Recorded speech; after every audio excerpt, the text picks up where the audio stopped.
How One. far are you away from that mic? I'm not far at all. Okay. This one's lower than that one. 1, 2. Mic check. Mic check. Yeah, there it is. Mic check. 1, 2. All right, go to the next one. Make sure that mic is pretty much close to them, that they can actually speak into it.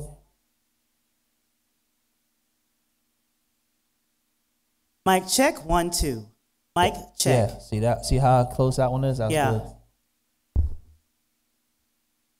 Mic check. Yep. 1, 2. Yep. Good.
Started.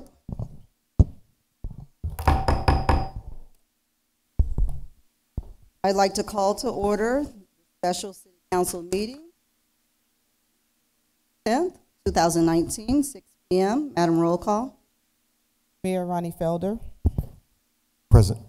Chairperson Kashama Miller Anderson. Present. Chair Pro Tem Julie Rotel. Here. Councilperson Chadwick McCoy. Councilperson Shirley Lanier. Councilperson Douglas Lawson. Here. City Manager Karen Hoskins. Here. Deputy City Clerk Jacqueline Burgess is present. Assistant City Attorney Lionel Busby. You have a quorum. Okay, we'll have a moment of silence followed by the Pledge of Allegiance led by Councilwoman Lanier.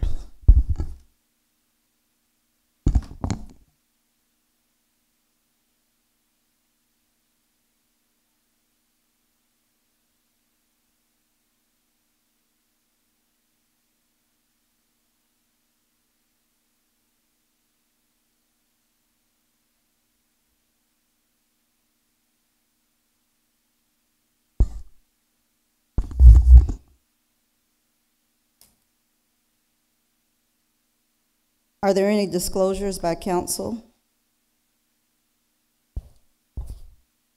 I will put on the record that over the course of the past 17 months or so, I have had several conversations with the former the former city manager, Jonathan Evans, just trying to identify if this is something that he would be interested in at some point, because we did value the work that he did here.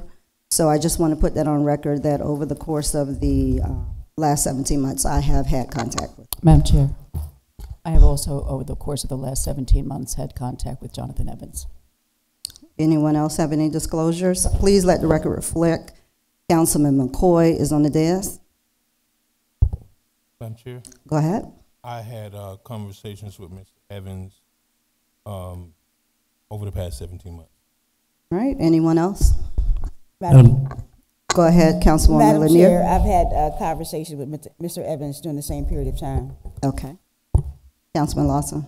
I've also had conversations with Mr. Evans over the last 2 weeks. All right.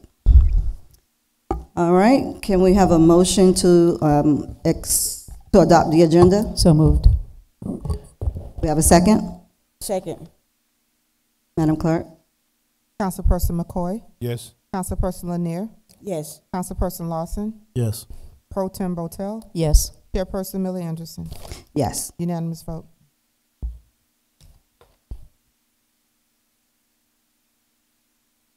Any person who would like to speak on an agenda item, please fill out a pink public comment card located in the back of the council chambers and give it to the staff prior to the item being presented to City Council for discussion.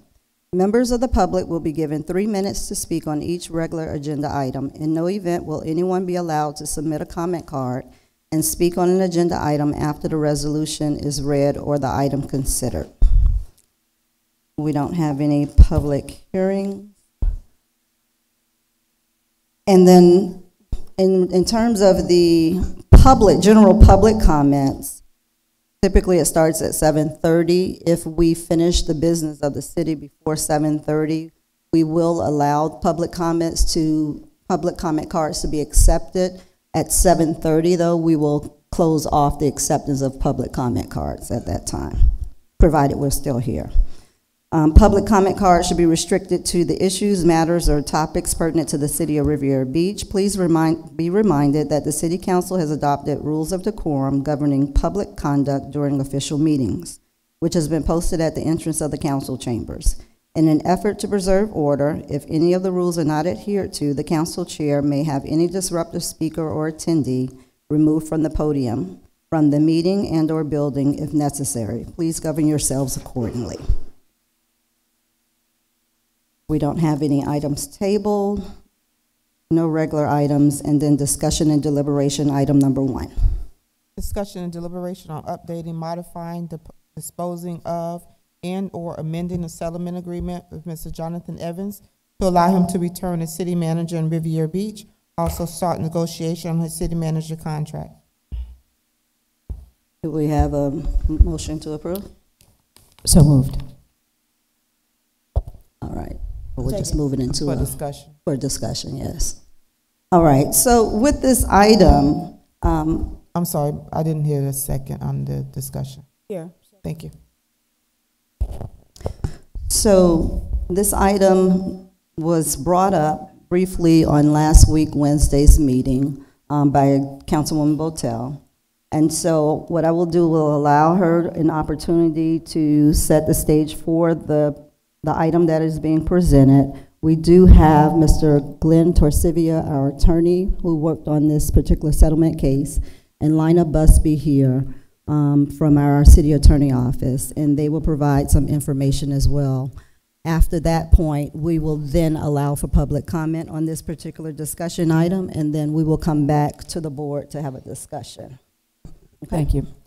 So, as we all know, after Mr. Evans was fired from the city manager position, sometime after that he entered into a settlement agreement stating that he would not come back to the city. That was Section H of the settlement agreement. It is our goal this evening to make a motion at some point later in the conversation that will allow us to amend Section 8, begin conversations with Mr. Evans relative to his desire to come back to the city, and then in fact enter into contract negotiations with him so that we can make that happen.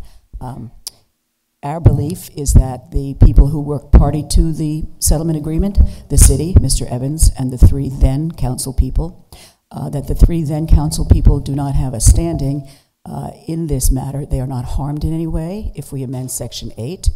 They might be harmed if we were to amend other H, not Section 8, that's housing. If we were to amend parts of Section F, they might be harmed, but amending Section H does not harm them in any way, and it is our belief that we have little or no risk in taking this action this evening. Okay, so I'm going to go to, does anyone have any brief comments to make before Mr. Torsivia or Ms. Busby comes up and do their presentation, or to explain what Section 8 and H entails, and then we can have some, interaction with them as they're speaking. Okay? All right, thank you. Mr. Torsivia.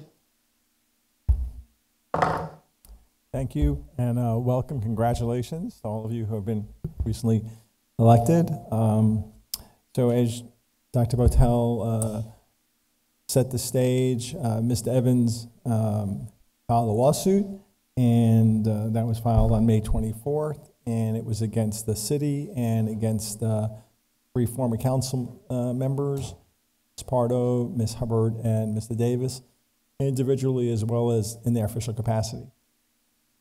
No action really ever happened in that lawsuit because the parties went to mediation very soon. And at that mediation, there was an agreement reached that resulted in a settlement agreement that came back before the city council. And the parties to that settlement agreement were the city and Mr. Evans, not the 3 individuals. The 3 individuals were released in that case. And as Councilman Patel correctly pointed out, their paragraph E and F talk about those individuals being released. The paragraph that you apparently want to amend is paragraph H, as in Henry. And paragraph H is the paragraph that says that Mr. Evans agrees that he will not seek employment with the city, will not apply, and he will not accept any position. So, as in any agreement, the parties to an agreement can always amend that agreement. And so we've prepared some drafts, if you want to get into the conversation, about how you can amend that agreement and delete paragraph H. And once that paragraph is deleted by the city and agreed to by Mr. Evans, then you're free to go ahead and negotiate a new agreement with him. As Ms. Wynn explained, and I watched the tape of that meeting, there is certainly a risk. There's always a risk just about anything you do in this world, and particularly anything legally. I don't think it's any secret that the risk that most people think about at any one of the 3 former council members may file a lawsuit. They weren't parties to the settlement agreement. However, I understand that they might, and there was a letter that was passed out earlier today from a lawyer for former Councilwoman Hubbard indicating that she's objecting to amending this agreement. But again, I would reiterate, again, what Dr. Botel, I'm going to call a doctor for Juris Doctor soon because she's getting her degree in law, talked about in terms of there really is no harm to those 3 individual defendants. The only real benefit that they received was being dismissed from that lawsuit individually. They are now private citizens. They're no longer members of the council. The council has the authority and the discretion to amend an agreement that it made. If those third parties, and in the legal world they might be called third-party beneficiaries of that agreement, file a lawsuit, we think the city, that's the risk, and we think the city has a good case to say that they're not being impacted by this and that a judge wouldn't agree with them. But then again, that's the risk, and you all know that risk. We've talked about that. All right. Are there any questions regarding what he just spoke about?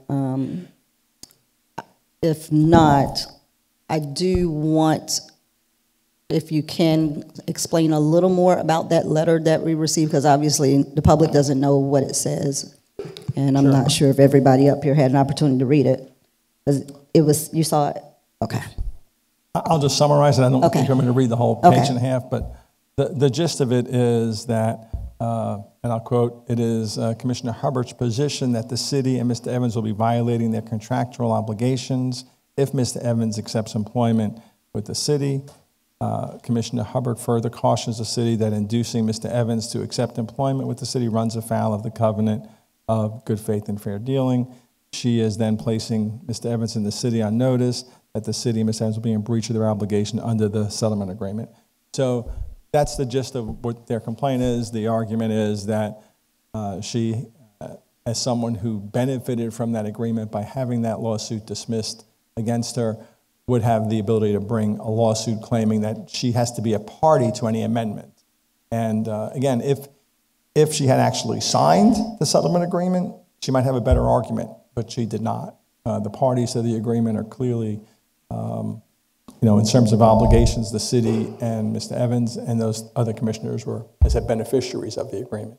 So again, I've got to reiterate, Ms. Wynn said, because I'm in full agreement with her, that there's a risk, and as a client, you always have the choice to decide whether the benefit is worth the risk. All right. Anyone have any questions regarding this section here? Anything that he just spoke about? Madam Chair. Go ahead. At what time when were they actually released from the agreement? The settlement agreement was signed, I believe, on July 30th, of 2018, and the case was then dismissed soon after that, within a matter of a week or so. So by late July, early August of 2018, the case was over, they were dismissed. Actually, it was the 27th day of August. Thank you, Ms. Busby. She was right on it. That's when the lawsuit was dismissed. When was that? August 27, 2018. Okay. Any other questions? Follow-up question. Go ahead. And none of the defendants signed the settlement agreement? The settlement agreement was... And do you need copies of the settlement agreement? Please. Yes, Yes? you can provide everybody with Are it. they in your book? Okay. So, the settlement agreement does say, so in full disclosure, the first paragraph says, this settlement agreement and release is made and entered by and between Jonathan Evans, the city of Riviera Beach, as well as Terrence Davis, Don Pardo, and Lynn Hubbard in their individual capacity. So it does say that in the very beginning, and then when you get into the body of it in paragraph E, Mr. Evans is releasing the city and the individual defendants, those three. But when came time for signing this agreement, the only signatures are the city and Mr. Evans. Now, those three council members signed it, but in their official capacity. And they didn't sign the agreement. They signed the resolution that the city passed accepting the agreement, and each one of them, along with Dr. Botel, signed the resolution, but not the agreement. So a follow-up to that is they did sign the agreement just in their official capacity, not as individuals that were named. Again, they didn't sign the agreement at all. They signed the resolution on behalf of the city that the city council passed approving the agreement and agreeing to pay Mr. Evans the $190,000. So in your agenda, you usually have a resolution that you adopt directing action. So they signed the resolution in their official capacity, but not in their individual capacity. And that's everyone on the dais. After items are presented and we vote on them, we sign the resolutions, and so all of us, all five of us signed that resolution. It's just that it was just to ratify the action that was taken. But in reference to that, those three individuals were named in the suit. They were. Even though all five were named, Ms. Kashamba Miller Anderson, Councilwoman, did not sign that portion because she was never released. It was only those three individuals that were released. Right, only those three were sued. But Correct. the signing was not for it had nothing, well, it did have something, their names were a part of it. But the resolution themselves was just an action that had to be taken because of it being a function of the city council meetings. But they were three that were, the two of them rather, were a part of the reason why we had to do this all along. But they did not actually sign the release agreement. That's The correct. court document. They didn't sign that.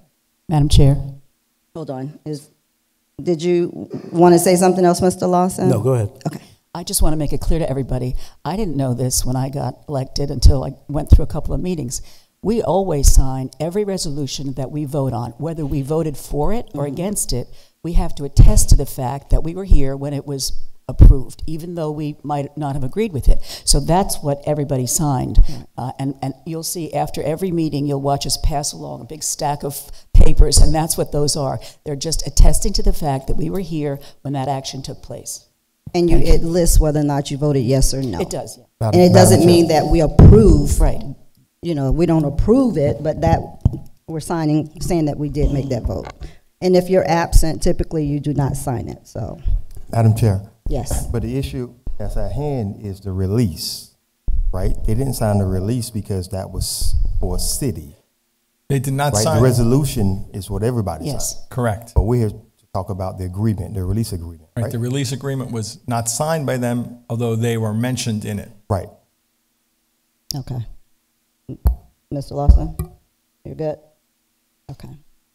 Any other questions right now for the board? Yeah. Madam Chair. Excuse me. Good evening, Mr. Torcivia. Good evening. A few questions. Jonathan Ball, was he a part of negotiating this settlement agreement? I'm sorry, I didn't hear the first part. Attorney Jonathan Ball, who we received No. this letter from. No, he was not. Okay, I couldn't find the attorney's on this agreement that represented Davis, Hubbard, and Pardo? There weren't any at that time. What occurred is that the lawsuit was filed, and I think the city attorney at the time had spoken to those council members, and I think the understanding was until they had to do something, they wouldn't hire an attorney, because if we could settle the case and get them dismissed, there'd be no need to incur additional cost. So I don't believe any of them actually hired an attorney, because the lawsuit didn't go anywhere. The lawsuit was filed. There was an agreement very early on that the lawsuit would be stopped until we had a chance to mediate it. We mediated the case. They did not attend the mediation, the individual council members, and it was city representatives and Mr. Evans and his representatives that were at the mediation.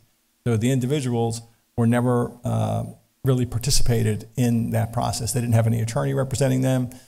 We represented the city, and in our filing with the court, we indicated we were representing the council members in their official capacity only. We never undertook representation of them individually. Madam Chair, I beg your pardon.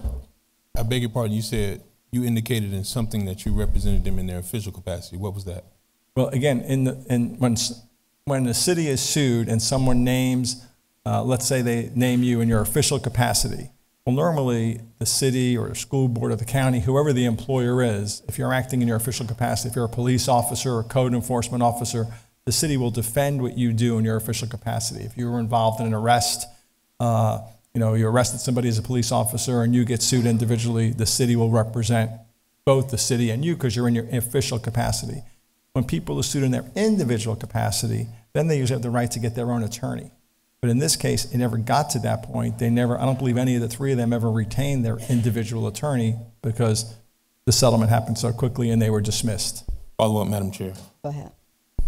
So they never retained an attorney in their personal capacity, so they never really negotiated the terms of this agreement. No, they did not. They did not attend the mediation. The agreement was presented. Mr. Torcivia, let me follow up so we don't go too far. So They never negotiated the provisions within this agreement between Mr. Evans and the city? I don't believe so, no. Okay. Follow up, Madam Chair. Ms. Busby or Mr. Torcivia, I was looking for that resolution. Do you have a number and a date it was voted on and adopted by council? 74-18.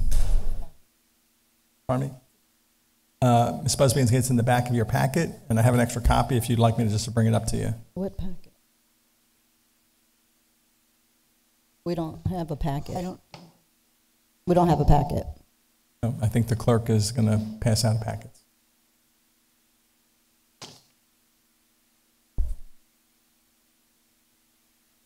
Reserve for follow-up, Madam Chair.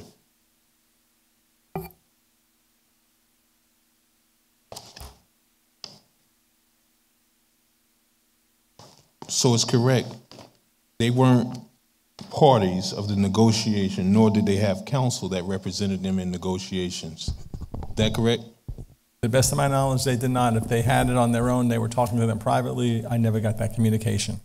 Well, I'm speaking specifically to the negotiations that occurred during mediation that led to this agreement of 5 pages. They didn't have any counsel, nor were they a part of the negotiations. They were not. I have a list of the people that were at the mediation, and it was Mr. Evans. He had 2 attorneys. Myself, I had an attorney from our firm there. Ms. Busby was there, and Mr. Horton was there for the city. Follow up. Go ahead. You have the floor. Thank you, Madam Chair. So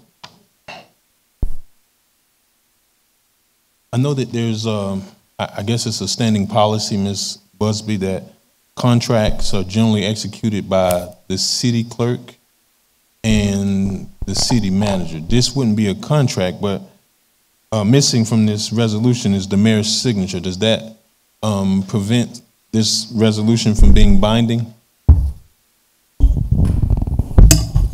No, and I'm not aware of whether he was absent and did not sign or he just chose not to sign.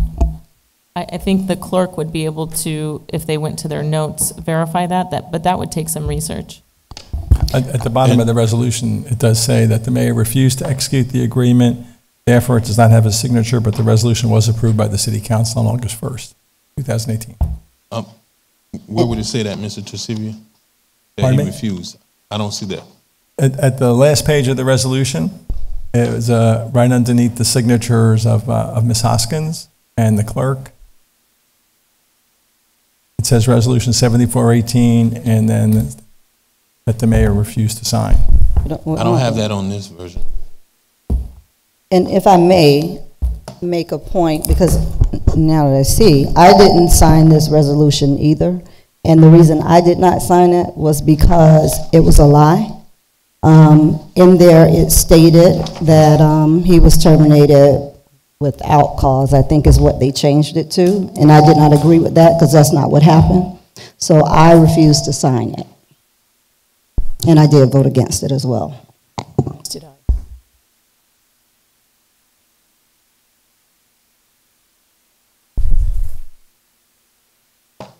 So, follow up for Ms. Busby.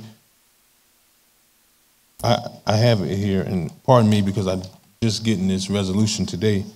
The mayor refused to execute the agreement, therefore it does not have his signature. Does that make it unenforceable? Or, I guess, from Robert's Rules of Order, resolutions not signed by the mayor, does that have any bearing on whether or not it's binding? Well, I don't believe it's a Robert Rule of Order. If you can point to the rule that requires the mayor to sign, I believe what it is the charter provision, which would require the mayor to sign off on that. And there have been occasions in which the mayor would not sign something in protest and not perform the ministerial duties of his position.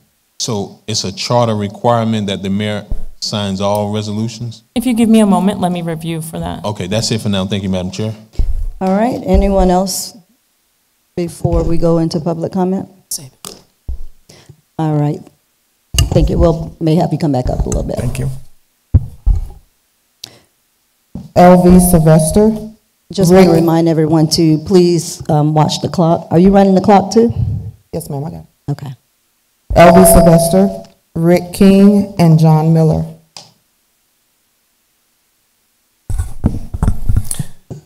Good evening, and congratulations to our new council members. It's very, very nice to see you all sitting in place. There has been criticism that the previous city council did not act timely in moving our city forward and was procrastinating in the hiring of a permanent city manager. This criticism was even brought up at last Monday's special council meeting by one or two residents. Let's face it, did anyone in this city really believe that T.D. Davis and or Lynn Hubbard should be involved in hiring a permanent city manager after they participated in the firing of Jonathan Evans for unspecified reasons? Reasons which later turned out to be based on Mr. Evans' apparent investigations into their own activities as officials. The answer is a resounding no. That council pushed Riviera Beach into 18 months of turmoil simply to protect themselves and their positions. Thank goodness that the citizens of Riviera Beach had the good sense to retire each and every one of those members responsible for the city in turmoil. And thank goodness for Kashamba Miller Anderson and Julia Botel, who held the line and protected Riviera Beach from being saddled with a permanent city manager until the citizens of Riviera Beach could remove those obstructionists on city council who were advocating for various inexperienced and unqualified candidates for this very important position merely because they wanted the long-standing status quo for our city to continue.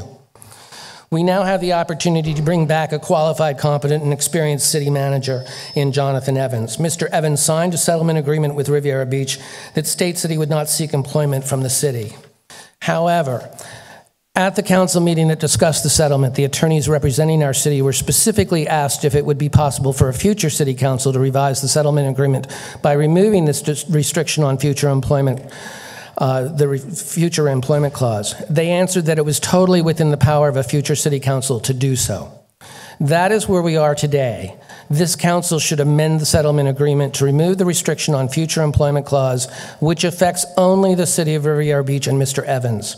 Such an amendment will have absolutely no impact and certainly no damages to the 3 former city council members who were made a part of the settlement agreement simply because they fired Mr. Evans inappropriately and were included as individual defendants in his lawsuit for wrongful termination.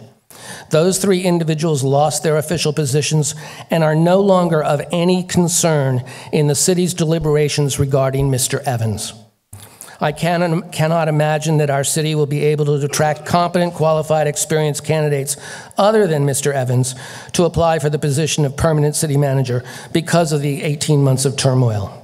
Why would anyone seek this position based on our recent history?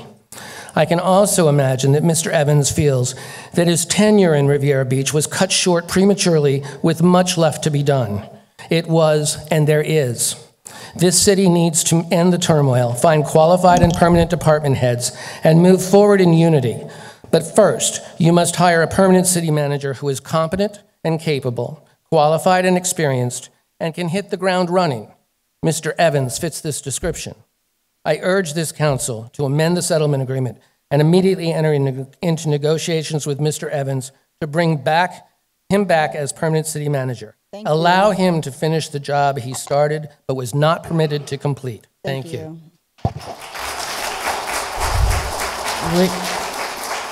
Rick King, John Miller, Bonnie Larson. You pass? Rick King passes. John Miller, Bonnie Larson, Fane Lozman. John Miller, 1290 Manor Drive. I did not write anything, so I'm going to shoot from the hip a little bit here. 19 months ago, this all started. Now we're here right tonight.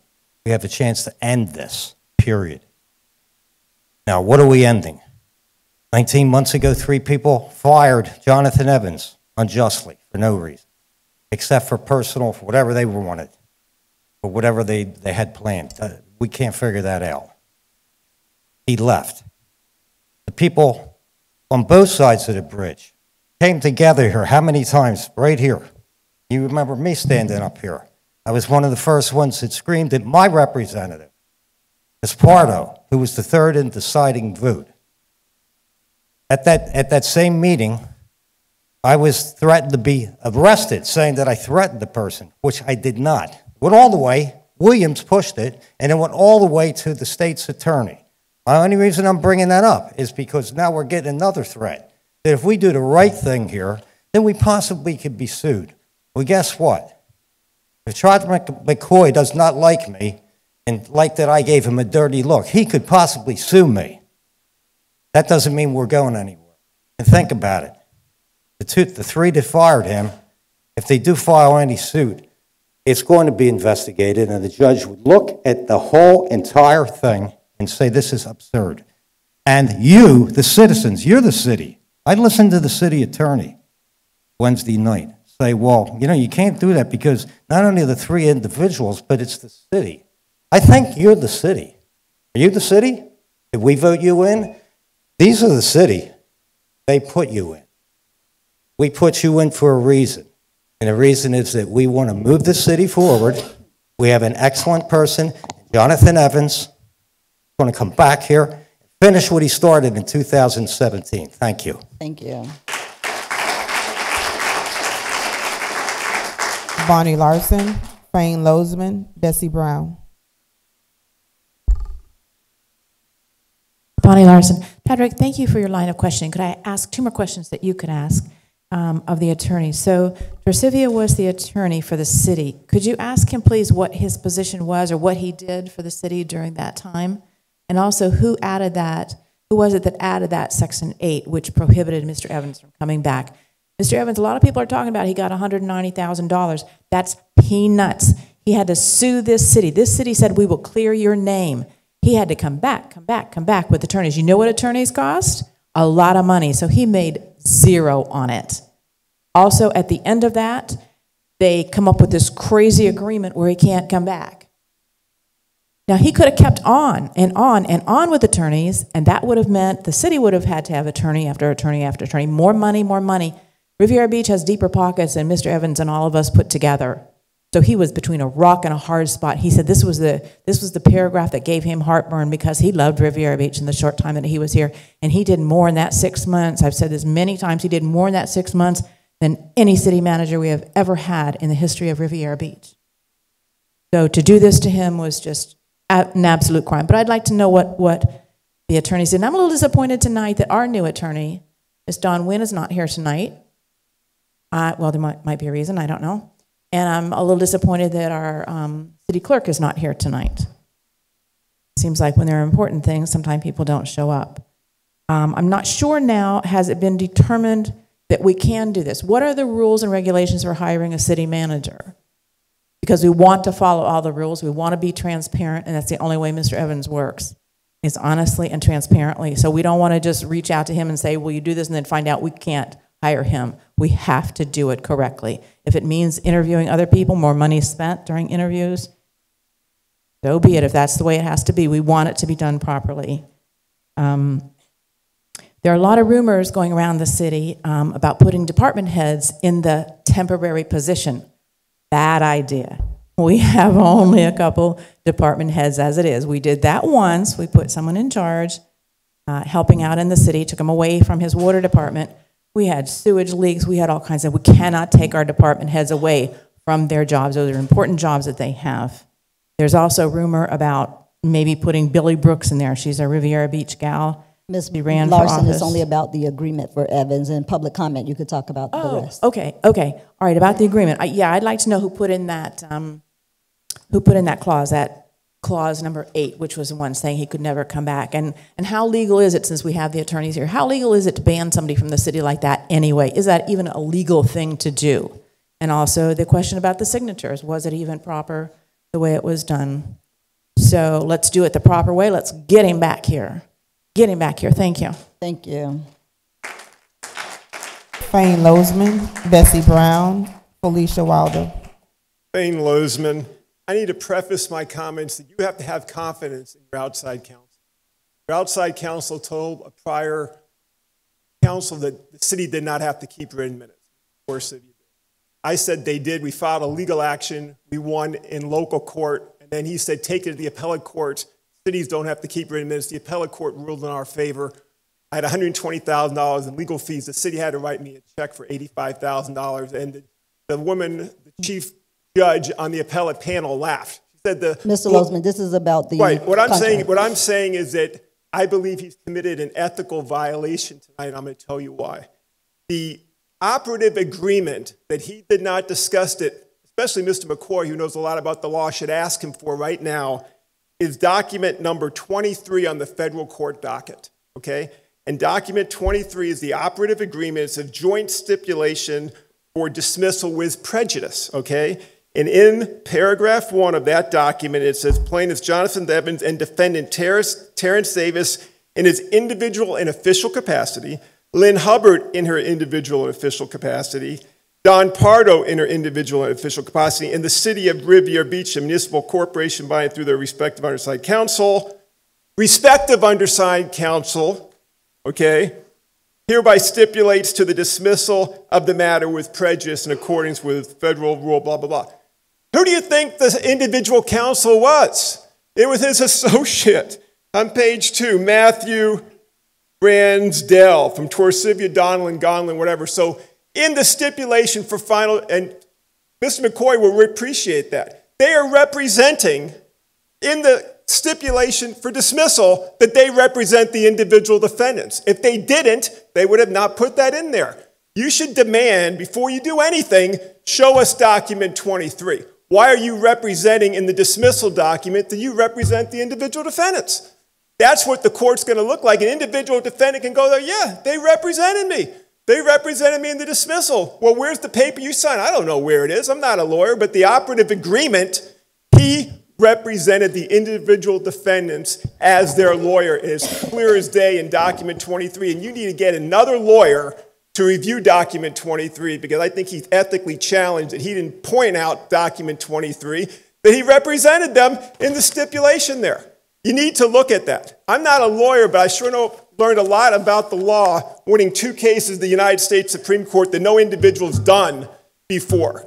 You need to get somebody else to look at that before you dig yourself a big hole and you look like an idiot and you run up a city's legal bill that's not necessary because he's misrepresented, that he didn't represent them in the individual capacity. We sure rendered them in document 23. And Mr. McCoy would appreciate it. Ask him for document 23 before you take a vote. Thank you. Thank you. Bessie Brown, Felicia Wilder, Lloyd Brown.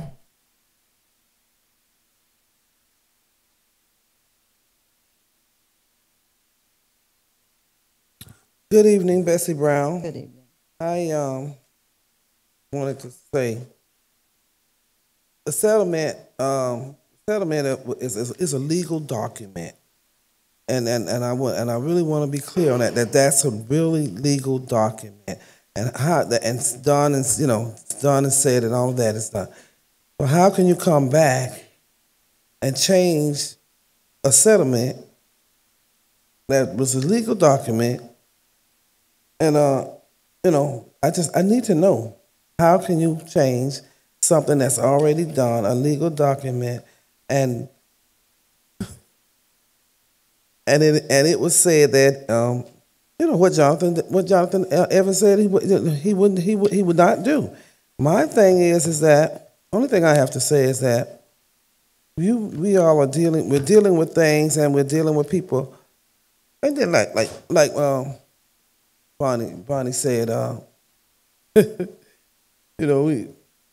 just really upset about this. My thing is that whatever you do, make sure you're doing the right thing, and you'll be given the information so that whatever comes, so that if it ever comes back again, we can take the document. I guess the document that Mr. Lozman is talking about, and say, and just change it again. This is the thing that I'm stating for everybody, for everybody, and I need to know: are we going to get $190 back? I need to know that because it's not going to be nice for that. $190 is not peanuts. Mm-hmm. I didn't ask you. I didn't ask you. Point of order. Okay. Point of order, please. Right. So, please.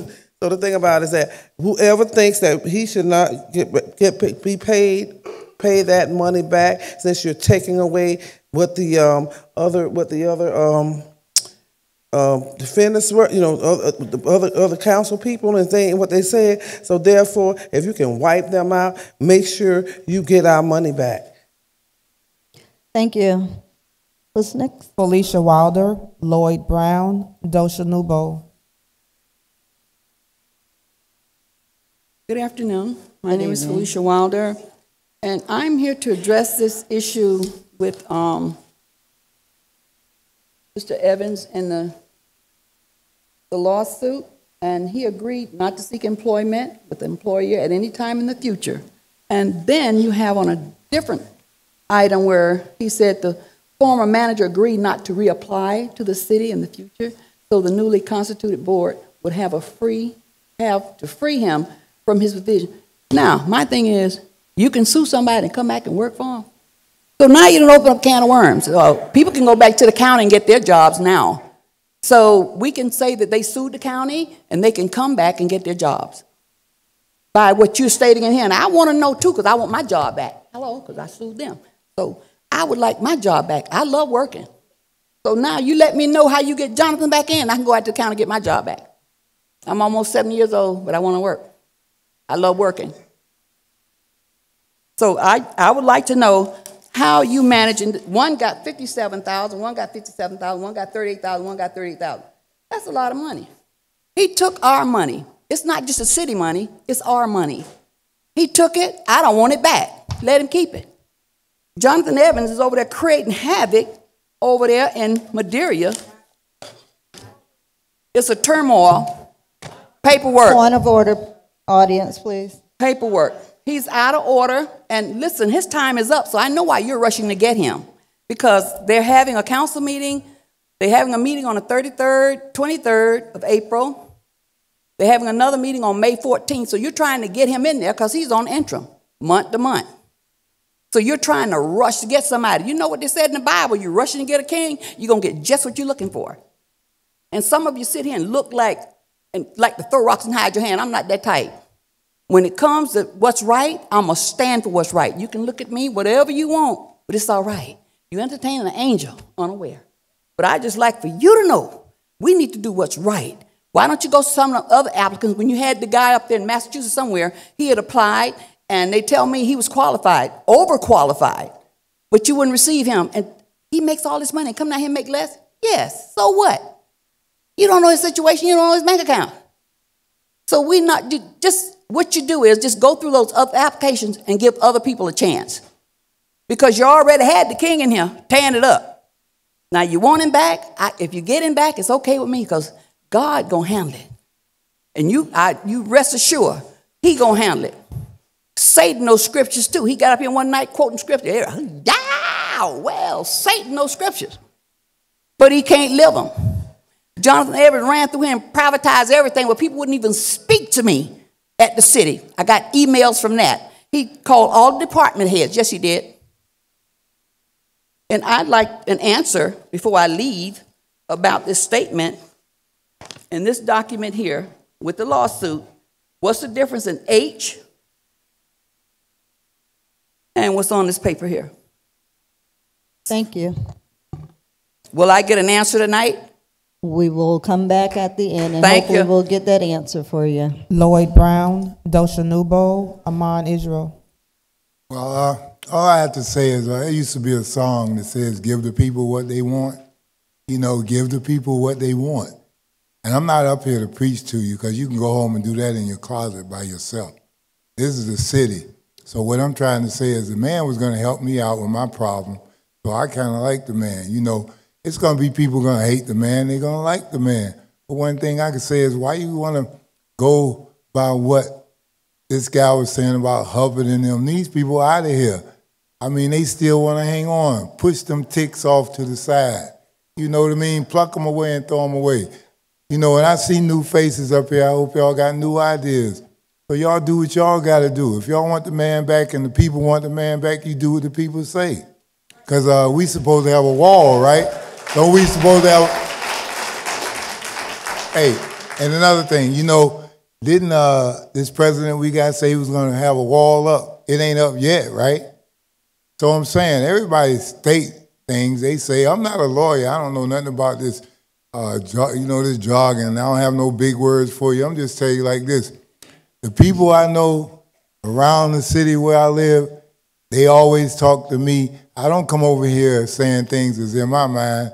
I come over here because a lot of people be coming around to me and say, hey, man, I got something to say to you. The water department come around and ask me. And everybody I know that work for the city, these are employees. These are not the people that work in the office. These are employees, garbage men. I mean, they're not garbage men, but the city workers who do the parks and whatever, I see them every day. They always ask me, why did they fire that man? That man was going to do something for them also.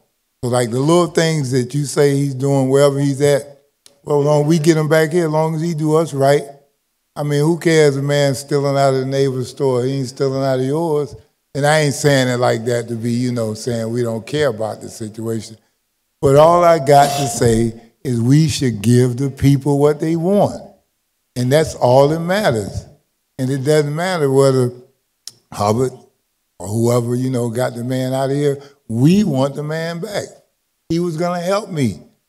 He was going to help me, and he was going to help a whole lot of other people. And it's probably, that ain't the bottom line, it's probably a lot of people had an axe over their head if he would have stayed here. They would have been out of here. And they know this. So that's why these people, talking up, they knew they would have been gone. I mean, I never been to college, but one thing, I had a bunch of brothers and sisters, and they were all older than me. And I learned things. I learned how to be humble for my mother and whatever. But if I have to say something, I'm just going to tell you like it is. Give the people what the people want. That's the bottom line. Thank you. Dosha Nubo, Amon Israel, Connie Kirk. Dosha Nubo. Can you repeat them again? Dosha Nubo, Amon Israel, Connie Kirk. All right. I don't see Ms. Newbold. Mr. Amon?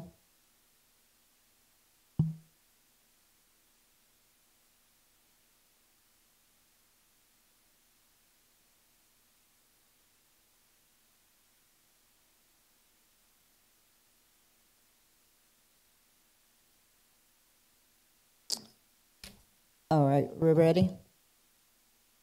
Go ahead. Okay, as these are being passed down, Mr. Amon can go ahead and start speaking. Okay. These are from Mr. Amon. Yes, they started my time already, Chair. Can you go back, just start it now, when he put it back. Go ahead. There's, Ms. Chair. Can we just stop it for a minute? As soon as he starts, just go ahead and start it going, okay? Go ahead. Thank you. Good evening, Amon Yisrael, Monroe Heights, Florida, Riviera Beach. A lot of people don't know Jonathan Evans. They have heard a lot about his good works, things that he's done. If you go down to Riviera Beach accomplishments, that's the title of the first paragraph. But I'm gonna just touch where it says, International City County Management Association Manager. And then it says, in short, he has credentials that people around the world. Stop his time for a minute. Can you all please silence all your phones? Whose phone is it? Oh, okay, can everyone else go ahead and just silence your phones, please? Okay, go ahead. Can they take me back to 249? Go ahead, go ahead. We got you, go. Thank you. You'll finish early, I'm sure. Out of all the people in the world in the city manager positions, there's 1,264 people that holds the title that Jonathan Evans has. In the state of Florida, only 104 people hold this esteemed title out of 412. So Jonathan Evans is just not some ordinary city manager. He has credentials that are truly superior. Some of the things that Jonathan Evans did, he started an investigation concerned about inappropriate behavior by employees and management, resulting in resignations. We need to have an environment where employee misconduct is not acceptable. He also drafted and authorized a mole report about the public works facility, removed the employees from an old public works site. So he moved employees out of a very dangerous environment. Going to the first page of Riviera Beach accomplishments. The town of Mangonia Park owed us hundreds of thousands of dollars. Jonathan Evans was able to recoup $307,000 of that income.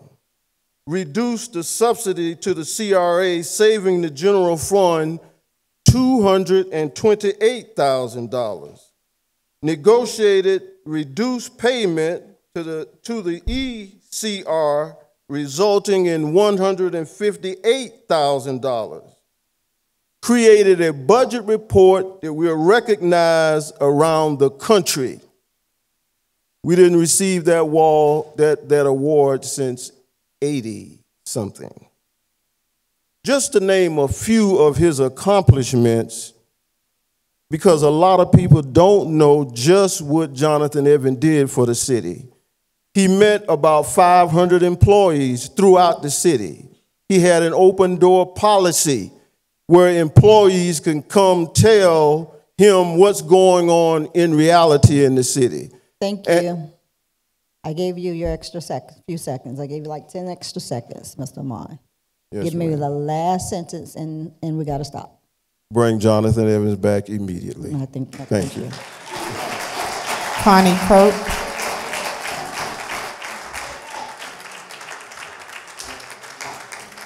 Connie Kirk, Mr. Schulers.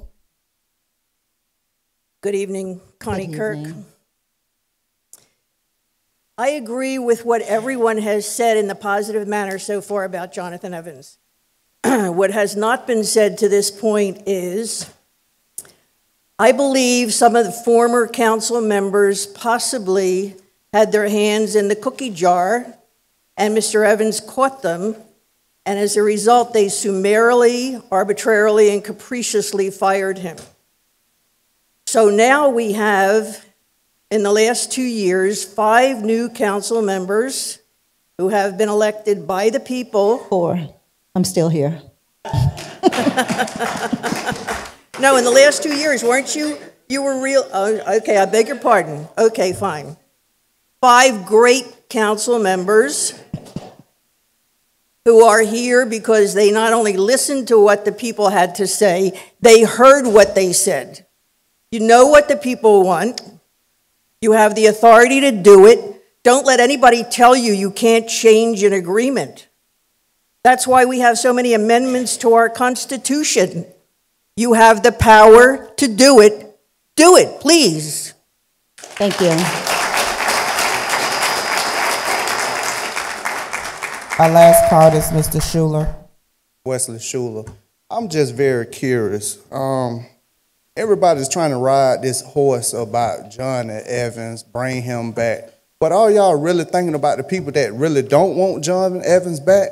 Because at the end of the day, I think y'all been getting into bed with him. And when you get into bed with the devil, you're going to dance with the devil. So I'm going to tell you right now, I don't know why we entertaining this issue, because at the end of the day, y'all got some bigger issues around this whole city right now. Instead of making the news, but the news ain't coming out good on the other end. And at the end of the day, he owed the city some money then. If y'all want to bring him back, what about all the money he owes? What about the stuff that he's doing over there to the other city?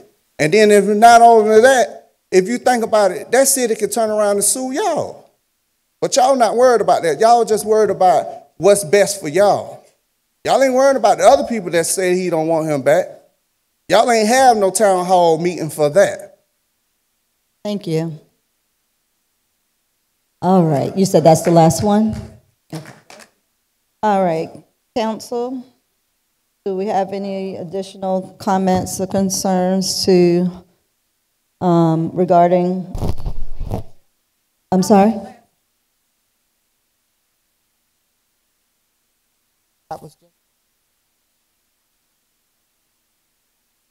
This is the comment for this particular item.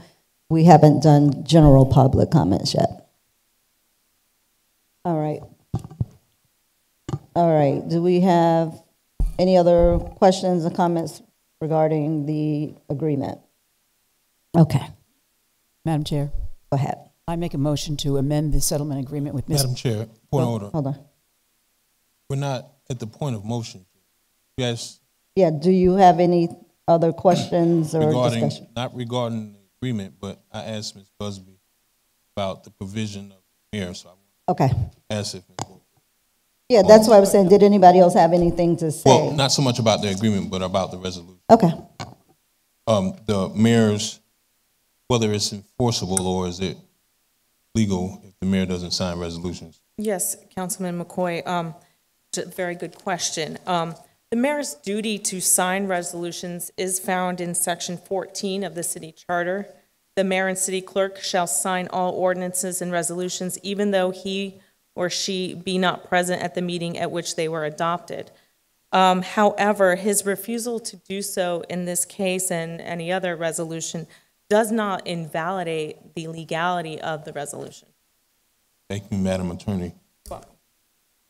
Follow up, Madam Chair. Go ahead, you have the floor.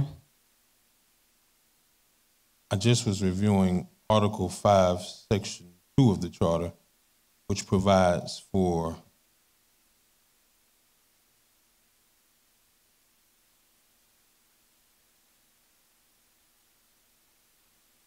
because I think it was mentioned regarding whether or not we have the ability to change something. Give me just 1 second.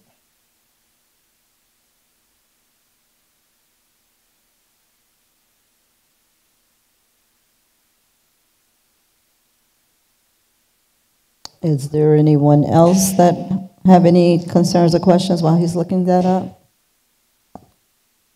Okay. Madam Attorney, do you have it up, Article 5, Section 2? I do, Mr. McCoy. Do you want me to read that section? Yes, because I'm having difficulties Okay. navigating back. Article 5, Section 2, present ordinances and resolutions not repealed. That all ordinances and resolutions of the City of Riviera Beach, Palm Beach County, Florida, which have not been repealed or rescinded by the City Council of the said city be, and the same are hereby validated, ratified, and confirmed.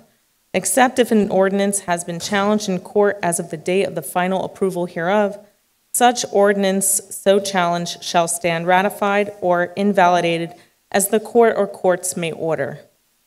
It is our position that this section would not apply to this situation. Well, perhaps not, but I finally found it. But for individuals of the public that suggested that we can't repeal a resolution, that charter provision specifically allows that ordinances aren't repealed automatically when there's a new government, but when there's a new succession in government. However, that doesn't limit our ability to change resolutions on a new board. So the question that, well, the point that I'm making is there's nothing to prohibit us from changing or entering into a new resolution. The agreement, you know, I want to defer that to the attorney, but clearly Section 2 of Article 5 provides that ordinances are not repealed automatically by succession in government. However, that doesn't limit a new council from repealing a resolution. Is that correct?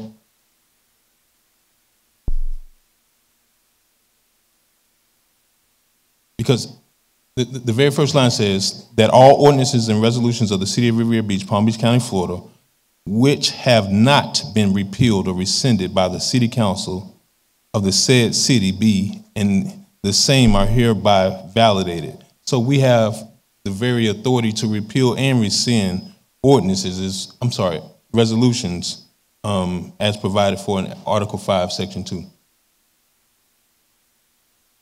And good Councilmember McCoy makes a good point. However, in this case, I would suggest and advise that you not try to repeal the resolution, because I don't want you to potentially put yourself in the spot that you don't need to be in. All you need to do is amend that one paragraph in that one settlement agreement, and I wouldn't want to be, I don't want to suggest that you also amend the resolution, because you don't need to. The resolution approved the settlement agreement, and you're correct, future councils can take action. I think the person that commented about amendments to the Constitution was a good point. Anytime you have a contract, I could have a contract to paint this room green, and then you could say, I want to amend it and paint it red and change the price. So you can always amend an agreement. I don't see any problem with amending the agreement. And I don't know that you want to go down the path. You don't have to go down the path of changing that resolution. So if we don't amend the resolution, we would create a new resolution. Is that right? Yeah. Again, from your protocol, I'm not sure you actually need a resolution. I think you could simply pass a motion that amends that agreement. You have an agreement. I'm not sure that I'll defer to Ms. Busby, I'm not sure your rules require that every motion have a resolution. I think it does. So you can simply have a motion that says, we want to amend this agreement, and if it's deleting paragraph H, that's the gist of the motion. If you want to add anything else around it, you can, but that sounds like the gist of all your comments is you want to remove paragraph H. Thank you, Mr. Trusivia. Thank you, Madam Chair. I wanted to make a comment before you went further. My question was, if I make a motion, then we still have time for discussion after I make the motion. Definitely.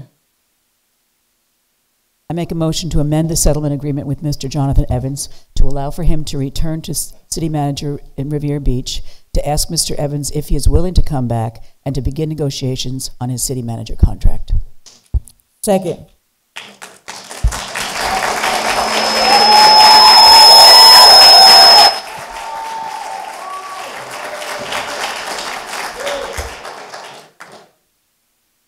Councilmember Botel, would you mind if I made a suggestion on your motion? Not at all. Thank you. Welcome. I would suggest that you take this in 2 steps. Step 1 being to amend this, and then let Mr. Evans sign it and then take step 2 at a next meeting to negotiate to bring him back, because I don't want to put either you or Mr. Evans in the position that while this agreement's in effect, that either side's potentially breaching it. Thank you. I amend my motion. I make a motion to amend the settlement agreement with Mr. Jonathan Evans, deleting Section H to allow for him to return as city manager in Riviera Beach. Does your second still stand, Ms. Lanier? Yes.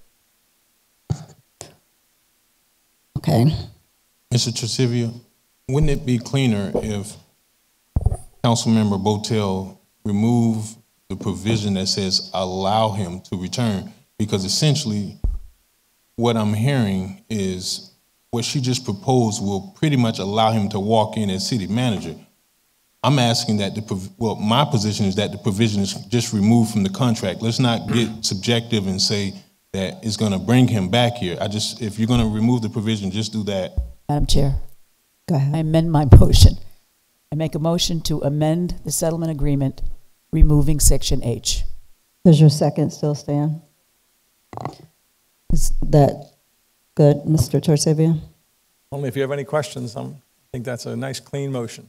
Okay. All right. I would like to take this time. I appreciate the motion being made tonight, and I also appreciate our legal taking the time to look and see if this is something we could do. I want, for this particular issue here, it started out with me being a part of the interviewing team or council that was there in place when all of this started. And I can tell you, it was a fight from the very beginning. And I really fought at that time because I thought that Mr. Evans had an opportunity to take this city where it has not been in a very long time. And throughout the time that I worked with him, I was also the chairperson at that time as well. And so I saw a lot of things moving. I saw a lot of employees that were happy that had not been happy for many, many years. Of course, you will not always have 100% of everyone happy about any decision that's made. But what I can say is that when I'm out in the community, I have numerous employees I run into all the time, and they're constantly asking, can we get Mr. Evans back? I have never been approached by so many people asking that specific question. And being in a position of a minority as in terms of a vote for so long, I tried many times to be able to bring him back. I tried numerous times of trying to bring up the issue during the meetings, and I was always in the minority. So I am excited tonight, although I'm not screaming and hollering, but I'm very excited tonight because we have finally gotten to a point where we could at least get to this point. Now, the vote hasn't happened yet, but I do want to say that if we look at the elections that took place in 2018, which was about 6 months after he was terminated, it was myself, that was my election. My election was going on in the middle of all of this. I came out of it. My other colleague who was running at the same time with me did not. She lost horribly, okay? The next year, 2019, the other council members that were part of the vote, the motion that was made and the 3 votes that it took to make it happen, they lost. One did not even survive to get to the runoff. The other one lost drastically. So if that does not say anything to any of you, something is wrong. Because the people came out. They came out and voted, and they got them out. One thing I can say, I can rest at night, every night, very well, because I know I was on the side of right all the time. And there are people who I know do not want him here. I know there are some employees that may not want him here. But I know that he will hold people accountable, and that's just something that people don't want. So I can honestly say I will have an affirmative yes vote tonight. And, you know, I understand that we did receive a letter from one of the former council members, from her attorney, stating that she objects to it. And I understand that. I probably would too if I was in that position. But at the end of the day, there's a reason why that person is not here. And I think it had something to do with this. So that's the end of my comment.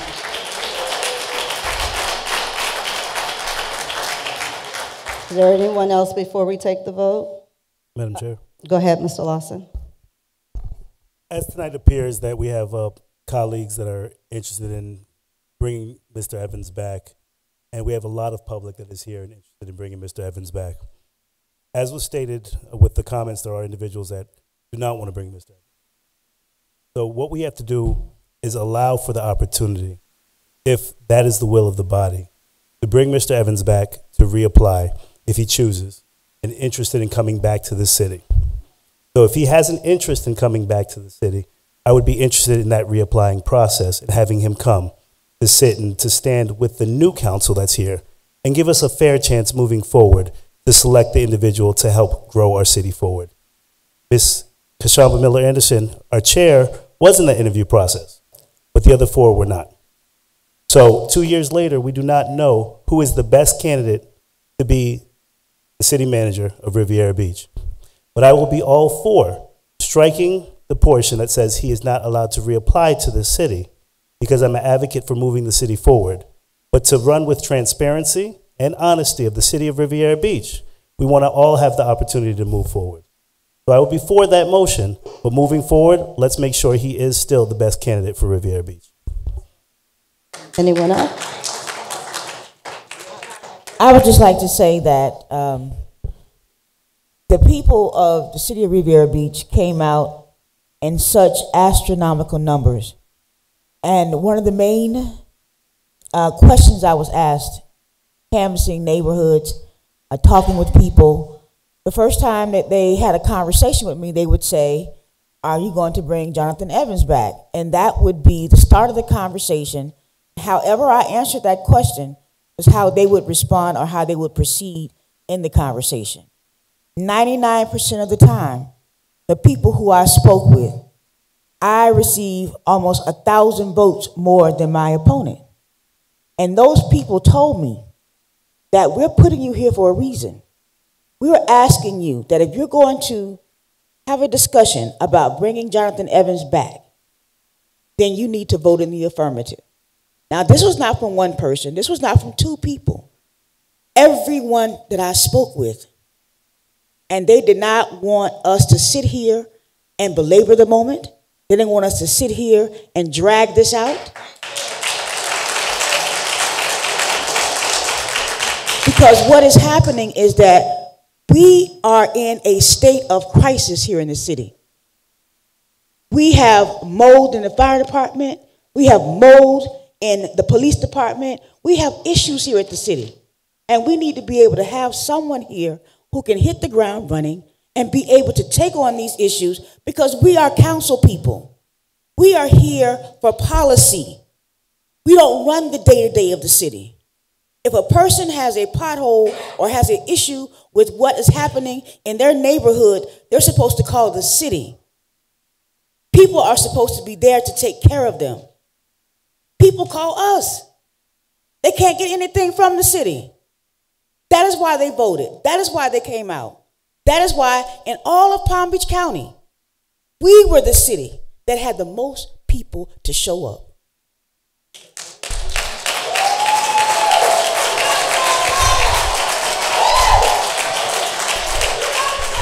So let us be clear about why we are here.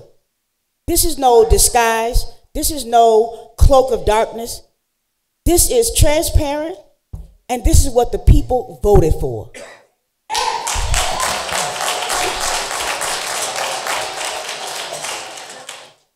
Mr. McCoy, did you have any comments? Nothing, Madam Chair. All right. Mayor Felder, did you have any comments? Yeah, I said my comments to the end. Okay. Thank you, Madam Chair. You know, sometimes I say I'm a woman of few words, but hopefully lots of action. Tonight, I am just thrilled to have been able to make that motion. I am thrilled that my colleagues, I feel like I want to hold hands again, but somebody's going to start singing Kumbaya, and I don't think I can handle that. I am thrilled that this night has finally come. I have anticipated this through my campaign, through the arduous, I can actually tell you how many days I've been in this seat, but I won't take the time to look at my app. I have been waiting for this moment for so long, and I am so pleased that it's finally come. Thank you.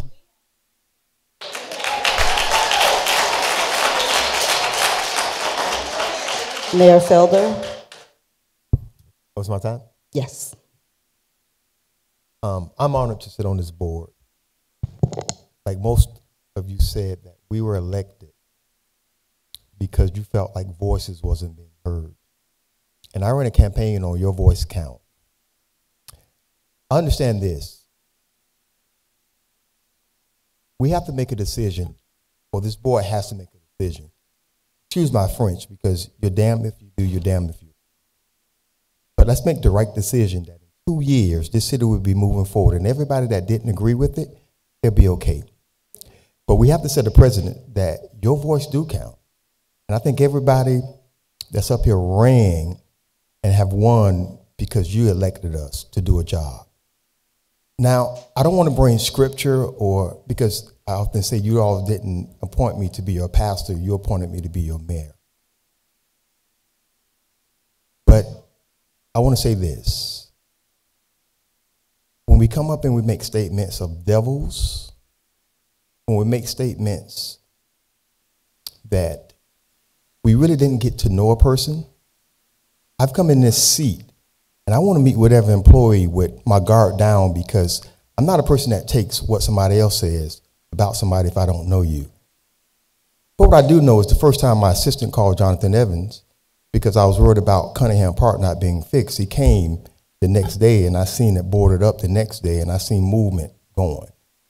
Now, I don't have anything negative to say because I've never been around him in 6 months. I don't know how you can judge a person in 6 months and really get a complete synopsis of who that person is. I also want to address the 190. I think, I'm really very transparent because I ran on being transparent. I think the first debate I stood up here and said, I support Jonathan Evans. I was the first one in the first debate. But should we give the $190,000 back? No. Because because we have to face this. They could have fired Jonathan without cause, and we wouldn't even be here. They fired him with cause and couldn't prove it. And if it was any one of our family members that was faced with that, we'll be saying, don't give the $190,000 back either. So we're not going to please everybody. But tonight, let's make a stand and do what's right. Let's hear what the people has to say, and we'll deal with the consequences later. But we have a lot of issues on the table that we need to hit. We have people that's working in our facilities that we need to, day one, come in and start fixing that stuff. So I am proud to be a part of this board. I'm proud to represent you. Let's move forward. Your voices do count.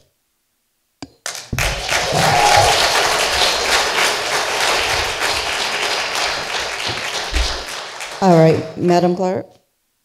Councilperson Lanier? Yes. Councilperson McCoy? Yes. Councilperson Lawson? Yes. Pro Tem Botel? Oh, yes, my God, yes. Chairperson Miller Anderson? Most definitely. Unanimous vote.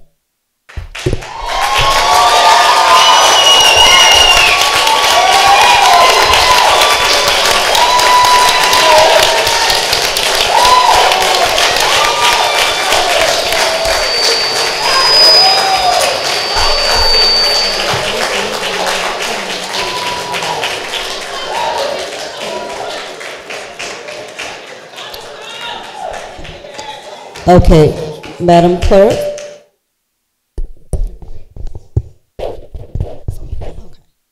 Madam Clerk, we're going to go ahead and go into our public comments. And we will keep the acceptance of cards open until 7:30. At that time, we will no longer accept any more public comment cards. Rick King, John Miller, Bessie Brown. King declines. John Miller, Bessie Brown, Felicia Wilder.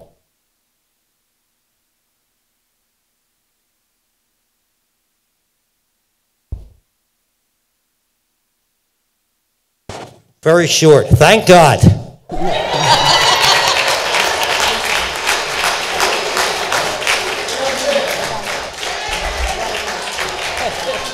Who do we have after Mr. Miller?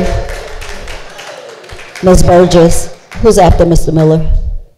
Bessie Brown, Felicia Wilder, Amon Israel.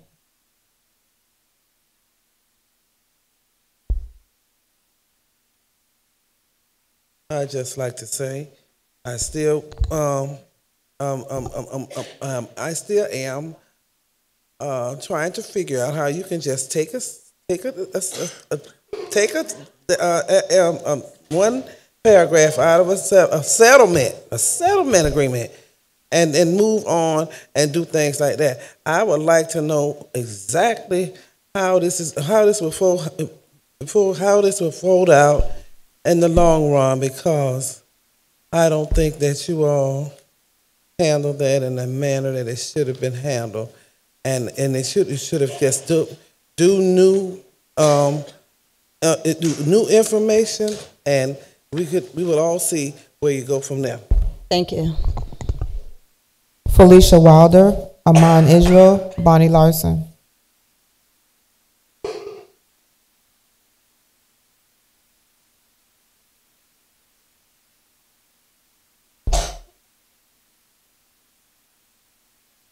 Good afternoon. Good evening. My name is Felicia Wilder, and I'm here to address the issue of Silver Beach Road and the construction of that road, where they're taking an assessed street that goes from Avenue S to Avenue P. Why not take it all the way up the hill? They always come and eminent domain African American properties. These people's homes are already on the sidewalk. You can pass by and cough, and they can hear you in the back room. But you're taking their property. You got all these woods over there in Lake Park, but you don't touch that property. I want to know for a fact, there's a wooden fence out there, but it didn't go all the way up past the junkyard. So I'm wondering why it stopped. So back there in that time, I'm going to do some research. Somebody did something illegal for them to get that property, but a junkyard shouldn't be having those cars out there. But all of a sudden, that fence stopped there. But they won't take it all the way up to Avenue O. What you do for one, you do for all. I hear you preaching, but you're not doing it. They're doing half of it. From Avenue S to Avenue P. They take an assessed street for those people. But the other people, they have apartments. So you're going to give them a circular driveway. You have all these apartments, 1, 2, 3. Each apartment has 2 cars. How you going to put could you move your car so I can get to work? Really? Just put an assessed street. Those children don't have no yard to play in. If they had a yard, they could play in it. We don't even have a backyard on Silver Beach Road. So my thing is, how can you come in and take one side of the property, there's nothing over there but a business, on a junkyard, which have that oil contaminating our water table. Move it back, Lake Park, nothing but some woods. But you'd rather take somebody's homes like you did here on 8th Street. Took all those people home, eminent domain, to build your highway. Really? So why not move it? Why everything have to be taken from Riviera? Take it from somewhere else. Take it on the other side. There's nothing over there. Nothing but some woods and a junkyard. But you'd rather take somebody's livelihood, their home. So we must think about what they're doing. I've already gotten the plans. I've been talking about it long ago. Something needs to be addressed. And if you don't address it, then somebody else is going to address it. So somebody needs to do something about Silver Beach Road and how they're operating.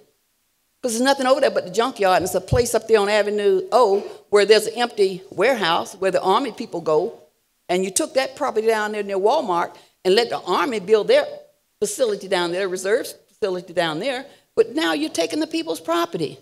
Something's wrong. You're praising one thing and doing something else. But you have to look at it as a whole. I'm for all people. When I fight for everybody. I just don't fight for me. Because I thank God for Jesus. When he fought for everybody. And you can sit here and praise him, and I'm still praying. You asking for a king, and you're going to get just what you're looking for. Thank you. Amon Israel, Bonnie Larson, Sammy Brown.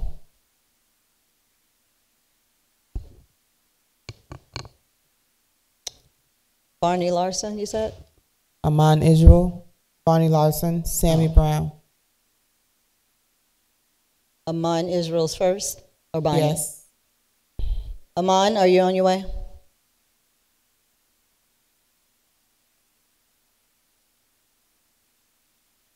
Thank you, Amon Yishra. First of all, congratulations to the new council, elected councils, and mayor.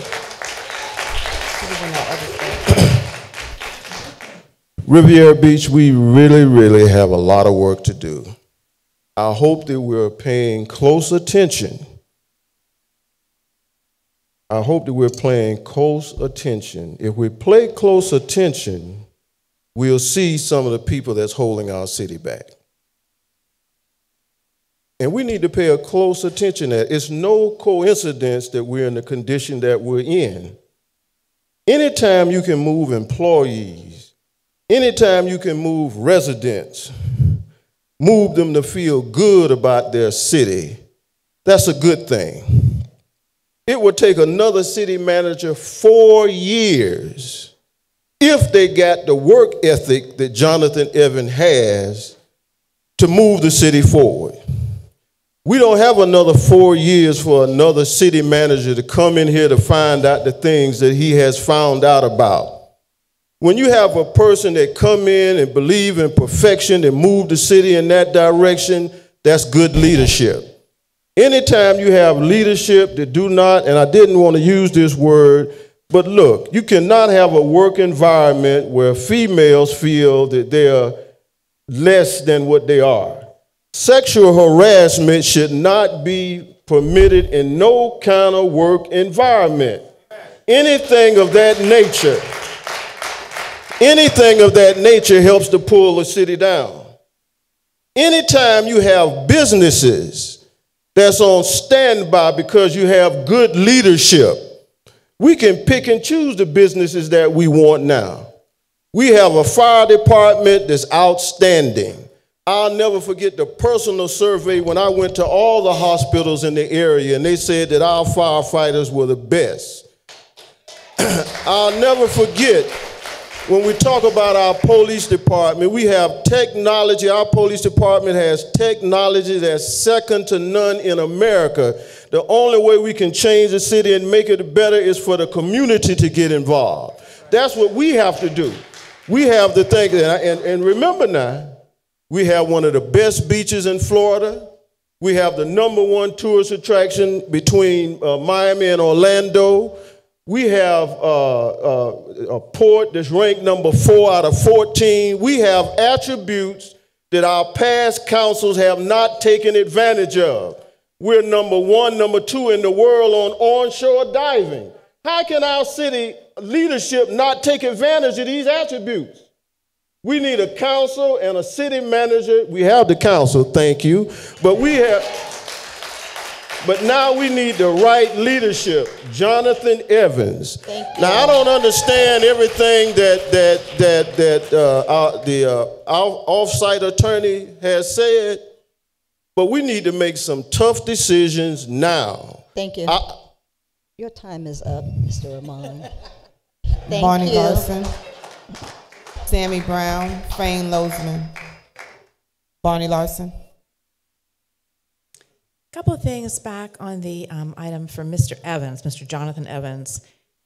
I'd really look into that, not reversing the resolution. I'm not so sure about that. I don't want to leave anything open here.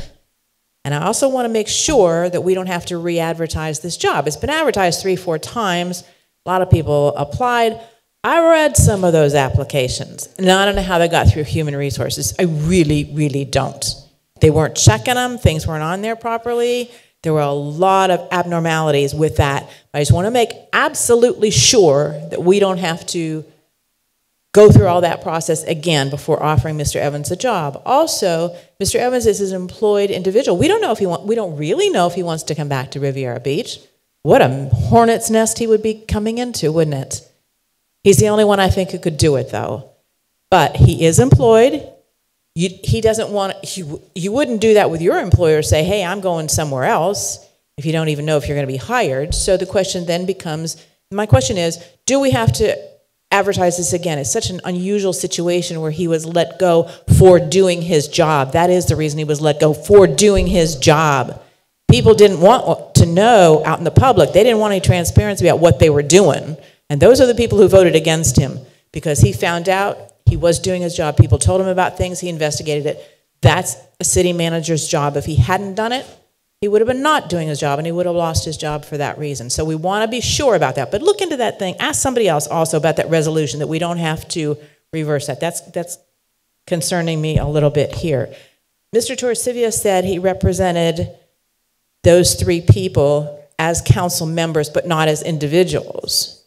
There's a very fine line when you're talking to somebody if they're now wearing the hat of a council person or if they're wearing the hat of a individual. So there's a very fine line there. Plus, Torcivia Group did publicly defend Terrence Davis in court, and we paid for that. So they did defend him individually in that regard. So, like I said, we're gun shy. Well, you're shaking your head no. We're gun shy, and I'll tell you why. We've had two previous attorneys who have blatantly lied to us. I'm not saying you are, but I'm just saying we have had that experience. Two of them lied to us. So we want to be sure everything's on the up and up here. There was an ordinance or something passed that we couldn't have liveaboards at the marina anymore. That was to get rid of Fane Lozman. We know that. Now I read in the paper that there are liveaboards at the marina. When did that get changed? And how did that resolution get changed? I don't know. We have a lot of unfinished business which is not showing up on the agenda. So I'll talk to you about some of those because we have outstanding items and they don't show up on the outstanding items here.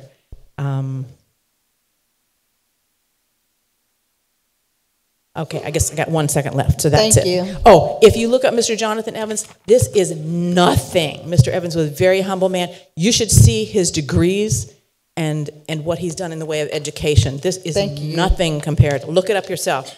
Thank you, Have a lot of Ms. time. How about a half an hour when you look it up? Sammy The Brown. acceptance of public comment cards are closed at this time. Sammy Brown, Fane Lozman, Willis Williams. Good evening, ladies and gentlemen. My name is Sammy Brown. I've lived in the city since I was born. I'm 17 years old. I go to Palm Beach Gardens High School, and I dual enroll at Palm Beach State College. If you look around, the only thing missing from this meeting is the youth of Riviera Beach, which you don't see much of because they honestly simply just don't care for it. Now, today, I can't, if you don't like Jonathan Evans, or you do, my job isn't to entice you to like him or not to. I can only state the facts about Jonathan Evans. Jonathan Evans advocated for the youth in Riviera Beach, and he catered for the senior citizens in Riviera Beach. I knew Jonathan Evans personally and only got to meet with him one time because of the former council people that served on the board that took him away from us. He was going to do things that people before that served before him would not have done. His open door policy. We were able to talk to him. I remember the last time I saw him leaving his office, the most distraught look on his face. And when he told us he was leaving, that took a toll on the youth of Riviera Beach too. For a man who actually came out and was involved in his city, who empowered the people of his city, that means a lot and speaks for itself. And for me to even want to come up here today, because frankly, I could be doing school homework right now. I could be doing anything else in the world besides sitting here talking to you guys today. And I've heard you guys say a lot of people, most people do like Jonathan Evans. And well, from what I've learned, majority rules.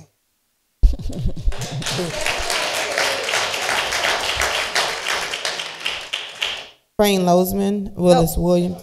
Was his time up? Thank you. Sammy, were you done? Fane Lozman. At the end of the day, I have a document in my hand, filed in federal court, where the Torcivia law firm said they represent the defendant, and the defendant at the top of the page includes Hubbard, Davis, and Pardo in their individual capacity. That's in a court file right now. You can look it up. So he lied to you when he says he doesn't represent them, because in the filing with the court, on my phone, if you want to, I'll give you my phone, you can look at it, he represents them. He represented them in the final dismissal. So he lied to you tonight. Go get the document, read it yourself. He lied to you. He represented them in the settlement agreement for the dismissal. Whatever happened to Jonathan Evans personally doesn't matter. This man lied to you, and he's opening up a legal nightmare for you because he lied. Look at the document in the court file. He said he represents them individually. It's on my phone right here if you want to look at it, Mayor. I'm just frustrated. He comes up, he lied with the written minutes. You don't have to keep written minutes. We said you did. And then he said we didn't offer to settle the case. We said pay our legal fees, which were $15,000, and agree to keep written minutes. He said we never made a settlement offer to him. We did. He wasted another couple $100,000 of the taxpayers' money on that ludicrous lawsuit. It just really pisses me off that somebody will come up here and lie. And I will FedEx you each a copy of that document, item number 23. But ask your lawyer to give you that document filed in the court file, and you can see he lied to you. And that should really aggravate every one of you up there. Now, I own 51 acres. Other friends of mine own dozens of acres of land in the lagoon. The lagoon on Singer Island is not a wetland preservation. Ms. Botel went to a meeting of city staff and told them to try to make it wetland preservation. Many of you, I forwarded the documents. Ms. Botel told city staff on Friday to try to pull a dock permit that the Department of Environmental Protection had issued to a property owner on Singer Island. This has all been memorialized. Ms. Botel, no one made you king. Okay, there was a charter amendment that said elected officials do not tell city staff what to do. Right now, in the lagoon, it's not wetland preservation. She and Gagnon have pushed for tomorrow night at the Planning and Zoning Board an item to move the lagoon area into the wetland preservation area. If you look up at the ordinance right now, only the east side of Singer Island is in the wetland preservation land development regulation, not the west side. What they're proposing is to put the west side in there. You may think it's funny. You're exposing the city to hundreds of millions of dollars in a taking action. Okay? This was already litigated years ago. You have a vested financial interest because you don't want anything else out there. You don't want anybody else to develop their own property. You just want to do what you want to do over there. And I think one of the reasons you brought Jonathan Evans back is he's going to do whatever he wants to do. He's going to see that the land isn't developable. I'm not going to let that happen. This board should have a motion for censure for you breaking the charter amendment and going behind the board's back and coordinating this and going to that meeting. And the other thing, one last thing, she said not only does she want to bring Jonathan Evans back, but she wants to fire the chief building official, Lady March. Thank you. I don't like your racist attitude, and now you've screwed with the wrong guy. Willis Millsar, Lloyd Brown, Dosha Newbo.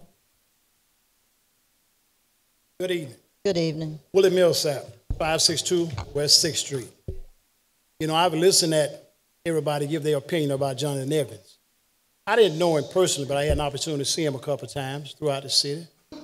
But 90% of the people in here now that are speaking for Jonathan Evans either live east of US 1 or employed for the city. It doesn't make me any difference who you put in position as a city manager. But my thing of it is, in reality, we have never won a lawsuit regardless of how it goes, to my understanding. If he decides to come back to work for the city of Revere, we will be just like we working for HUD or somebody, or we're going to be hung over like we in child support. When you get a child and DCF gets that child, they tell him when you go back to the house, if they touch you, you call me and we'll do something about it. He come here and he don't want to do something, or he wants to do something. Either way it go, who's going to stop him? And if you don't comply to what he wants, he's going to have us over a barrel. You know, think about the opportunity that you can give other people to come in and fill out an application for this job. And they may be able to do a job just as good as he can or do it better. They may be able to treat the employees the same. We don't know. But I'm asking the council now, whoever you put in place, what are y'all going to do for west of the railroad tracks? Because nobody, in the years that I've had an opportunity to come up here and ask for some questions, only thing I see over there is Martin Luther King and Barack Obama. Nothing else you've done for us. We have to take our money, the employees of the city have to take your money and spend it either in Pleasant City for breakfast or go to Kelsey City to eat, to shop. You don't have a place here in this city for the employees or the people live west of the tracks to spend their money here. Myself and so many others over here, we cannot go to Peanut Island because we don't have a boat. We don't socialize in the city, period, doing anything here. So if y'all gonna do something with it, guys, who the city council be, with y'all authority, with y'all please look into when you visit the other cities and stuff, what can you do to bring something here for the citizens of the city? Not for Sing Island and everybody east of US 1. But that's all they've been doing in the past. Give me something over there and take a picture of my neighborhood and place it inside of the CRA or place it inside of the city itself. Because you got 2 portraits in each one of those buildings, and it shows Sing Island and US 1. Nothing concerning the FEC railroad track, which I live west of. Thank y'all. Thank you. Lloyd Brown, Dosha Nubo, Doretta Park.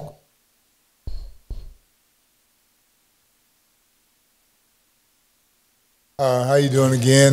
Good evening. You know what? I heard a man say this. He said, he said, it's 1,000 people in here. I'm not talking about in here. And he said, I know it's going to be some people in here that don't like me because that wouldn't be right if everybody did. So, I mean, I think this. You're new, different, so you can do what you want to do because you have the opportunity. So you sitting up there. You're not out here. But if you do what we want, then you're doing what you want. You know what I mean? I'm saying the people, everybody not going to like Jonathan. That's just like everybody don't like Trump. Everybody didn't like Martin. Everybody didn't like, that's natural. That's normal. You got your prejudice. You got to choose and pick. When you're born, the only thing, like if you touch the hot stove and you take your hand off of it, you ain't going to like that. But things that you look at and do, you choose. That's being prejudiced, no matter who you are. It doesn't have to be a bad thing. I might not like shoes he got on, but that's just my personal opinion. But I'll say this, the group that we got up here now, just do the best you can because you're going to be hated by some people, but you're going to be loved by most. So don't worry about it.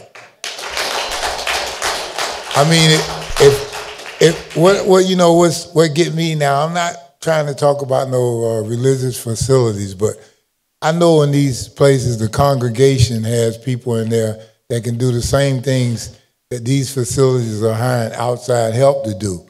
But they pass some plates around to the individual in the church and they hire somebody else. So I'm not talking about any direct church, so don't think I'm talking about God and I'm down in religion, because I'm not. I'm talking about the economy.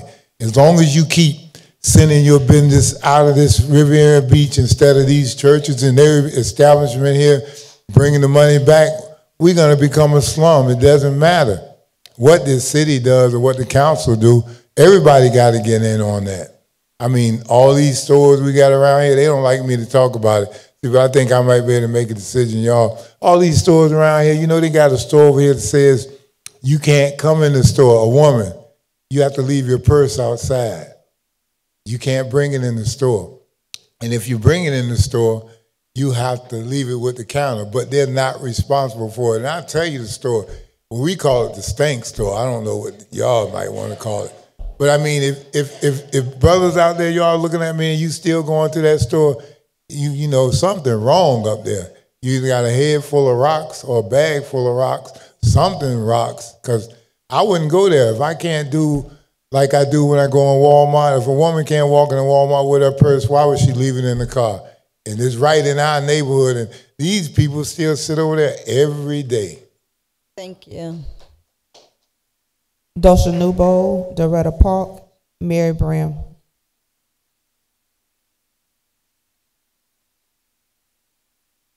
Afternoon.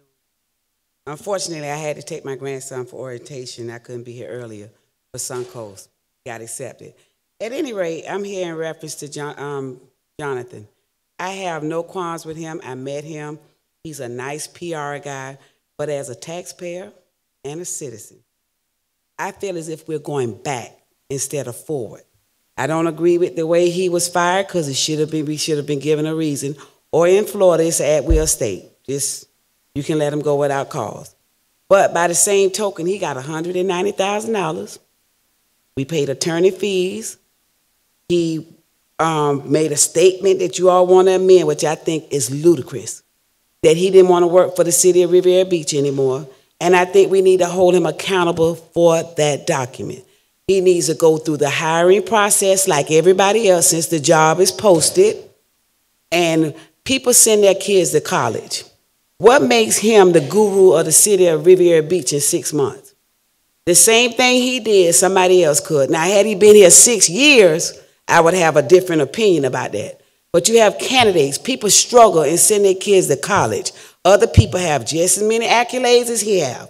Let's give them the opportunity. But if you post a job and you're sitting here wasting city money and having a meeting, so the candidates that apply for the job, sounds like to me they have a lawsuit because you're basically saying we want him back.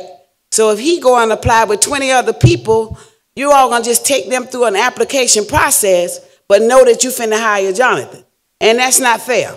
That is really unfair. And Ms. Botel, you sitting up here like you the queen of Riviera Beach, but I was under the impression and told that he lived in one of your apartments. That's a conflict of interest because you and him are best friends. So you sitting up here with this carrying on, and that's not fair. That doesn't make him the best candidate. We got other things like Randy Sherman that's sitting over there, all you new people. That we got reports where he did things incorrect and should be fired, where the employees didn't get their checks on time because of him. He was a part of the water situation and wrote the checks and tried to hide it from the residents. This is crazy. Jonathan Evans is a cool guy. I met him. Everything is fine. But what kind of man and what kind of morals would he have? And I want him to leave my city. For him to be fired, write out a statement and sign it that he doesn't want to work for this city anymore. And then he comes back. What's his hidden agenda? Well, word in the street is he's going to bring in the sheriff department and take our police department. He's going to bring in the county fire department and take our fire department. That is gossip. Y'all can say no all y'all want to because all of y'all are advocates, but by the same token, be careful of what you're doing. You're putting the city in lawsuit contingency because this is really illegal. And if I was on a jury and somebody sued this city for applying for that job and y'all gave it to Jonathan, I'll vote in favor of that person because this is a setup. Thank you. Doretta Paulk, Mary Bram, J.B. Dixon.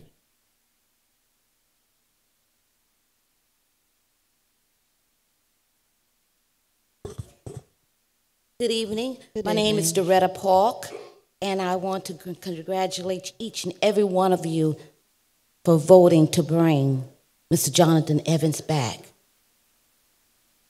Because what was done to him was totally wrong. Yes, this is an at-will state, but yet they said that they dismissed him because of they had reasons and they did not, and then they changed their mind. I think that the $190,000 that he got, he deserved every dollar of it. This man was unemployed for all those months and months and could not even do a livelihood for himself because he had no money to take care of himself, and probably had to use all his little savings to take care of him and his family.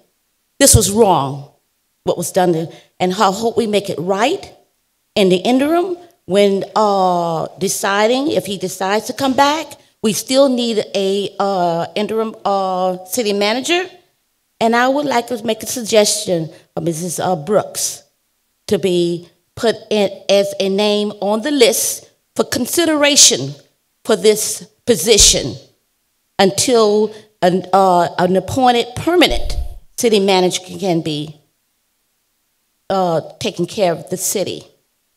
Another thing, as I mentioned last time I was up at the podium, Ms. Marvelous Washington mentioned about the legislature aides and where other municipalities only have one, and if he or she needs another, maybe hire him. But that's helping with the cost of the city that you all can consider, and I hope you do consider that. And let's see here. Also, a young lady said that since Jonathan Evans sued the city, why would you want to bring them back? Well, going to Ms. Kashamba Miller's Citizen Leadership Academy, which is in my second year. You learn a whole lot of the ins and outs and of the city.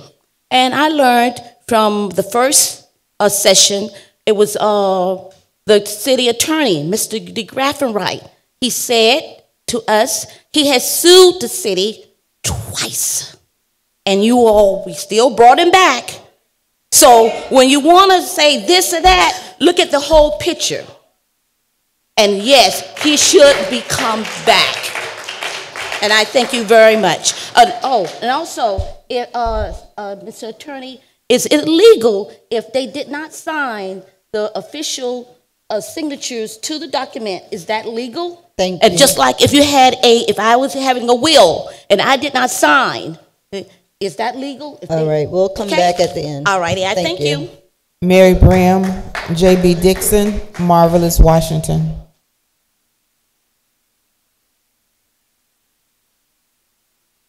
Good evening, Mary Bram, Riviera Beach. Good evening. I was in there. Nice to see you again, Attorney Tracivia. I asked that question there. Can future employment be modified with another board? I want my question answered that night. Here's my notes here. Here's the agreement. Here's the resolution. Okay. It was stated that it can be modified with another board. It's on record there. Okay, you're so concerned about the $190,000. Let me just break it down to you. The gross amount of $57,000 less applicable withholding taxes payable to the employee and reported on W-2 form. The gross amount of $57,000 for payable to employee and reported on a 1099 form. The gross amount of $38,000 payable to Whistle, Fenton, and Cabosi and reported on a W-2 form. The gross amount of $38,000 payable to Bonner, Butcher, and Racken, PSC, and reported on a W-2 form. Pardo sued the city, and she sat up there and ruled the board. DeGraffenreich sued the city, and he was elected attorney. We have a new attorney because DeGraffenreich, he was rehired. Did we ask any of them to repay the money? Mr. Evans was done an injustice. And in life, chances are given for that injustice. We're suffering that now with the derelict leadership that previous board have done to this city. And residents, Ms. Brown, speak to you because it is terrible on the lands here in this city. The amendments, when they were passed hands off the leader, the voters spoke 3,707. Term limits, 3,963. City business, 3,938. Ethics rule, 4,226. That's the change there. And yes, this city here produced a wide election. Miss Betty Brooks, yes, she is capable of sitting there until you all figure out the legalities of how you will proceed with what you have voted on today pertaining to Mr. Evans, and I'm asking for that consideration. Why? You as a board should ask yourself, what are the skills Miss Billy Brooks brings to this organization? She has worked in that capacity, knowing the strengths and weaknesses, chairing the city council, and knowing the functionalities of your departments. They are in a critical budget mode now. Do not remove any of them. And that list there, what you have, that's a setup for you, Dr. Botel. Those are recycled people that definitely have an unforgiving spirit. Thank you. Thank you. J.B. Dixon, Marvelous Washington, Ernestine.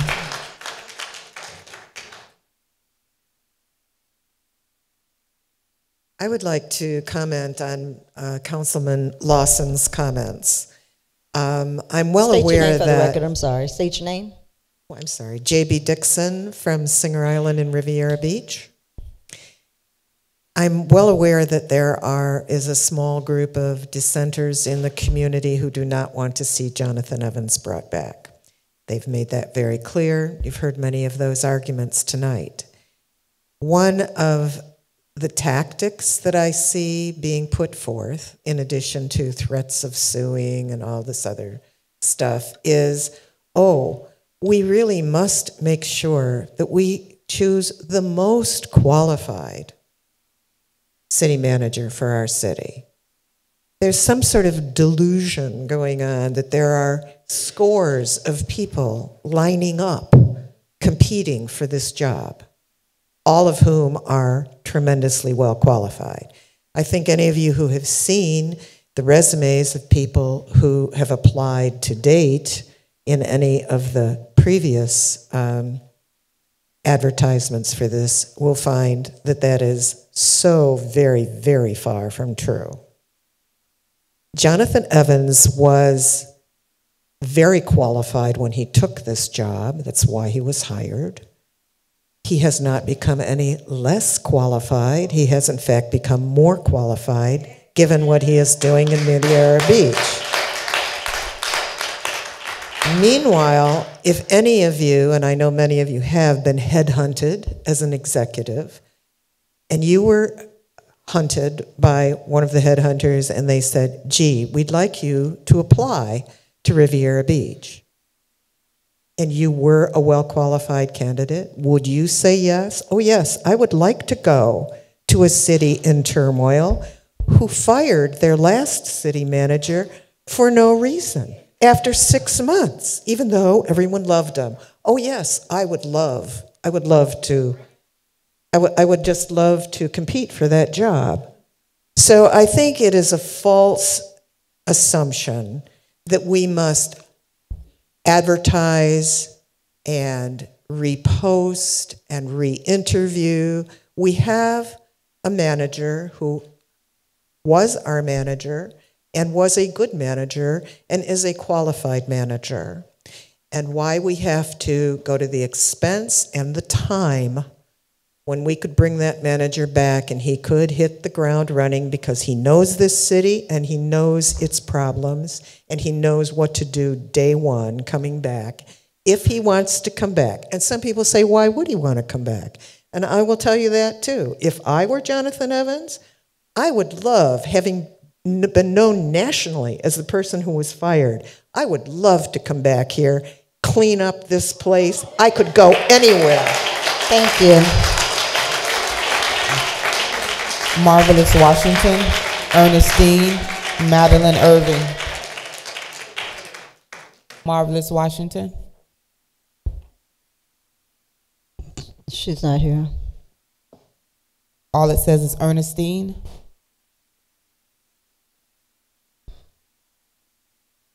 And after her would be Madeline Irving.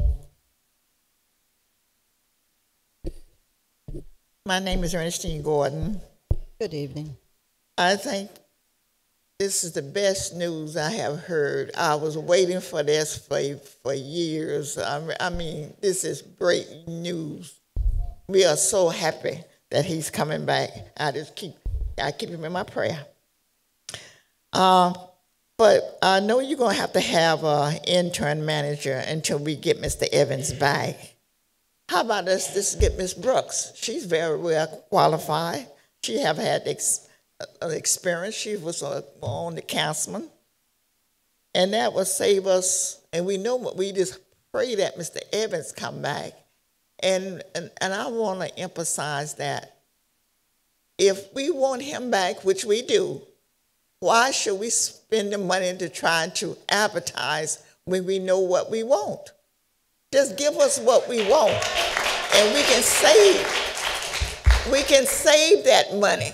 We have, to be honest with you, they have just spent so much.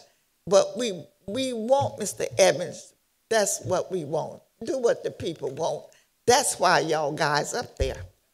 That is exactly why y'all up there. Because please do what we want. We want Mr. Evans. Please. That's all I'm going to say. Thank you. Thank you. Madeline Irving, Kimberly Jackson, Amanda Delmont. Good afternoon, my beautiful council faces. Good evening. Every time I come up here, it's like a breath of fresh air. I just want to say State your name, tonight. please. State your name. Oh, I'm sorry. Madeline Irving with the G, not no N or whatever. So the reason why I'm here is I have always been Team Jonathan Evans. I don't have to give him his accolades because he used a word, I'm possible, and when he broke it down, the word is impossible, but I'm possible because I was a part of a beautiful city that our voices was heard. So I don't agree with making him go through a process. I agree with reinstating him. I agree with bringing us back our city manager. And I ask that his contract be as sweet as the city attorney that we currently have. As reference to the lawsuits that have been filed, I know for sure that there is a current employee that is filing a lawsuit or has filed a lawsuit, and she's still working for the city. Our city paid for her to work for our city and to get her license. And she still, even after she filed the lawsuit, our beloved Dick Raffenwright sued the city and became our city attorney. So I don't understand when I hear people in the audience make comments about, I want to see the 197,000. Well, guess what? We're paying 100,000 because the former council person, Terrence Davis, chose to not be ethical in his presenting of text messages. We took that hit. Then when we paid for Lady March, and I don't mean to call names, but we're paying for a lawsuit that she filed that has not been subsided. We are paying for that. I'm telling my attorney, when I pay my taxes, fight for Mr. Evans. If they want a lawsuit, we're going to give it to him. Thank you. Kimberly Jackson, Amanda Delmont, Mary Beth Coffer. Wow, coming behind all of that. State your name, please. Kimberly Jackson. Good evening, Mayor and Council. Again, my name is Kimberly Jackson. I'm a resident in the city of Riviera Beach. I pay taxes in the city of Riviera Beach. I vote in the city of Riviera Beach. So I do have a vested interest to speak on this particular issue. Almost 2 years ago, a young man was unjustly and abruptly terminated by our former council. Immediately following that vote, several residents, including myself, came to this podium and voiced our concerns and asked the council to reconsider their vote and to rehire Mr. Evans, to no avail. Residents were so outraged by the lack of transparency and the false claims as to the reasons he was terminated, a recall was started. There were over 2,000 residents voicing their frustration with each council person who participated in the wrongful termination of Mr. Evans. So here we are tonight asking that Mr. Evans be reinstated, not go through a process, but be reinstated to his position as city manager. To ask him to go through a process when he has already been through a process, met all of the qualifications, it continues to belittle and disrespect his ability to serve as a manager and his qualifications. I believe we need to move forward, but let's move forward making the right decisions. We cannot move forward until we undo that which was done wrong. As it has already been stated, we have several people that have been brought back to the city who have sued the city, and no one asked where was the money that they received from the city. It cost him time, effort, he was unemployed, and his name was not cleared. So any compensation that he received from our city, he deserved that compensation. And we need to remember to treat people as we want to be treated ourselves. And none of us would have wanted to be treated in the way in which we treated Mr. Evans. We basically boo-booed on him. Thank you. Amanda Delmont, Mary Beth Coffer, Daniel Barnett. Good evening. Good evening. Hi, my name is Amanda Delmont. I'm sorry, I'm a little bit nervous, so I'm going to read from my notes, okay? I'm the property manager of Stony Brook Apartments in Riviera on MLK. I wanted to shed a little light on Stony Brook with discussing some positive strides we've made since I started. Between October and November, I did a 100% inspection of the property and all the units as well, inside and exterior. I created a game plan with my team, and we've executed it effectively in the last few months. This also includes cleaning up the property, the exterior. We've lit up the property so it glows at night. All of our parking lights have been repaired, our hallway lights, things of that sort. We've increased security at the front entrance as well as foot patrols. Stabilizing the units, we had a game plan where every week we'd go into 3 different buildings, do our inspections, on-the-spot repairs, and do follow-ups as well. And so all of our units are currently stabilized. And that includes over 150 units. We've reduced the burden in the city's service departments. Since 2018, Stony Brook has experienced a 79% reduction in service calls from police and fire compared to the average of the last 3 years. Increase in community events, this is my pride and joy, is building a community. So we have increased our different events and our supportive services, and we've worked with our stakeholders and local sponsors.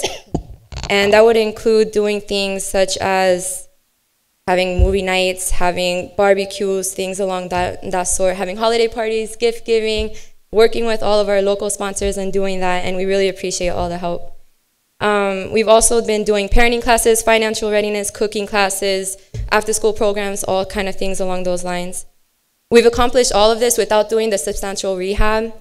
We're still waiting on the city's approval for the final plans, and hopefully once that gets done, we'll be able to really move forward and having our new community center and all the rehab substantial and beautiful at Stony Brook.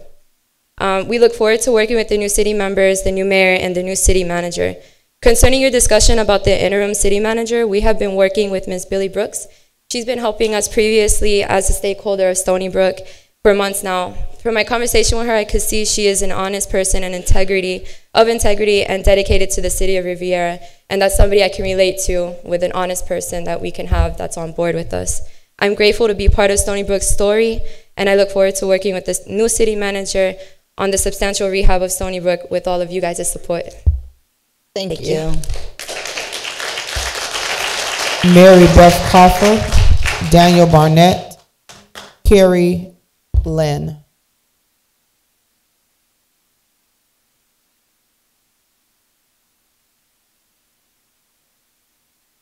I'm Mary Beth Cofer. I live at 2640 Lakeshore Drive, Riviera Beach. Congratulations to all the new council members. I'm so excited.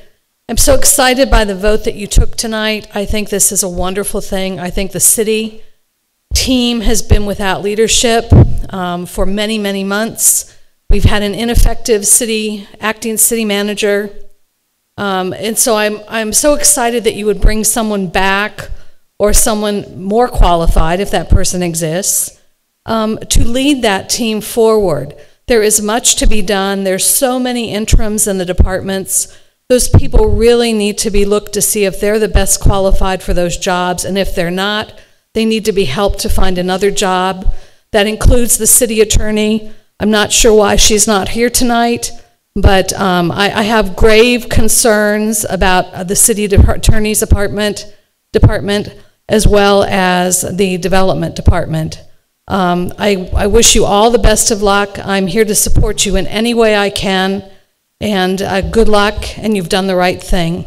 Thank you. Daniel Barnett, Carrie Lynn, Bishop Thomas Masters.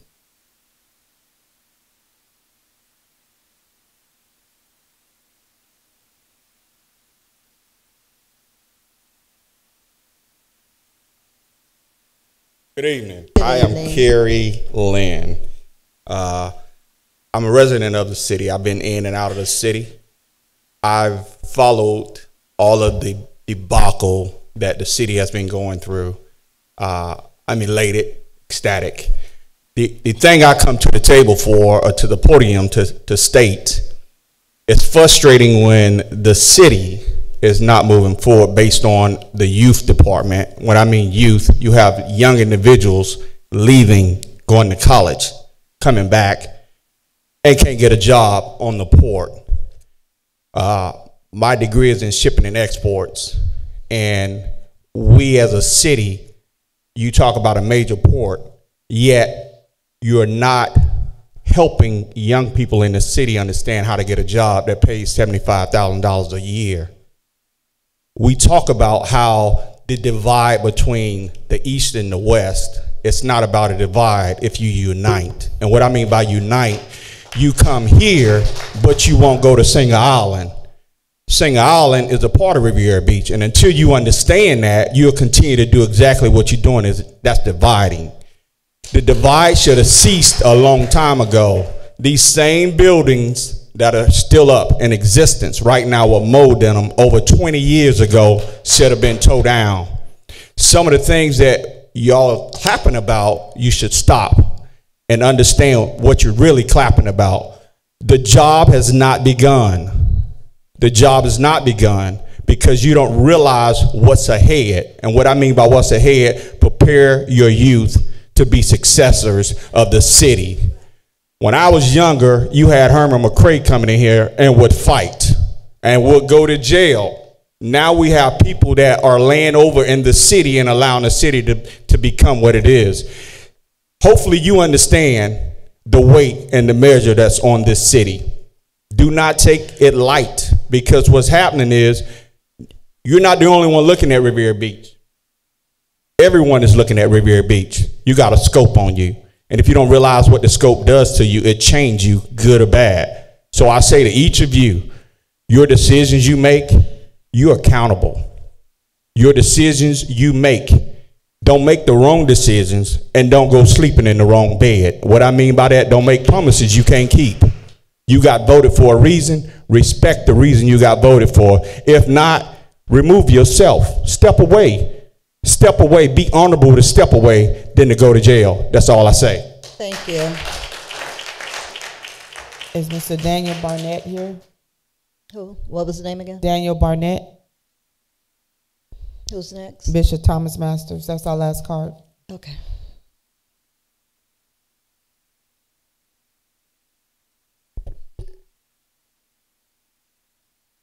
Mr. Mayor, Chairman, City Council. President Abraham Lincoln, I'm a little hoarse from Sunday. But state your name for the record, sir. I'm sorry. Thomas Masters, Bishop Thomas Masters. Abraham Lincoln, in his Gettysburg Address, said government must be by the people, for the people, and of the people, unless we perish from the earth. Tonight, what you have seen is that government must be by the people, for the people, and of the people. I talked to Jonathan Evans this morning, and I can tell you, I've listened to some of the comments tonight, but this is not about a legal issue. This is a moral issue.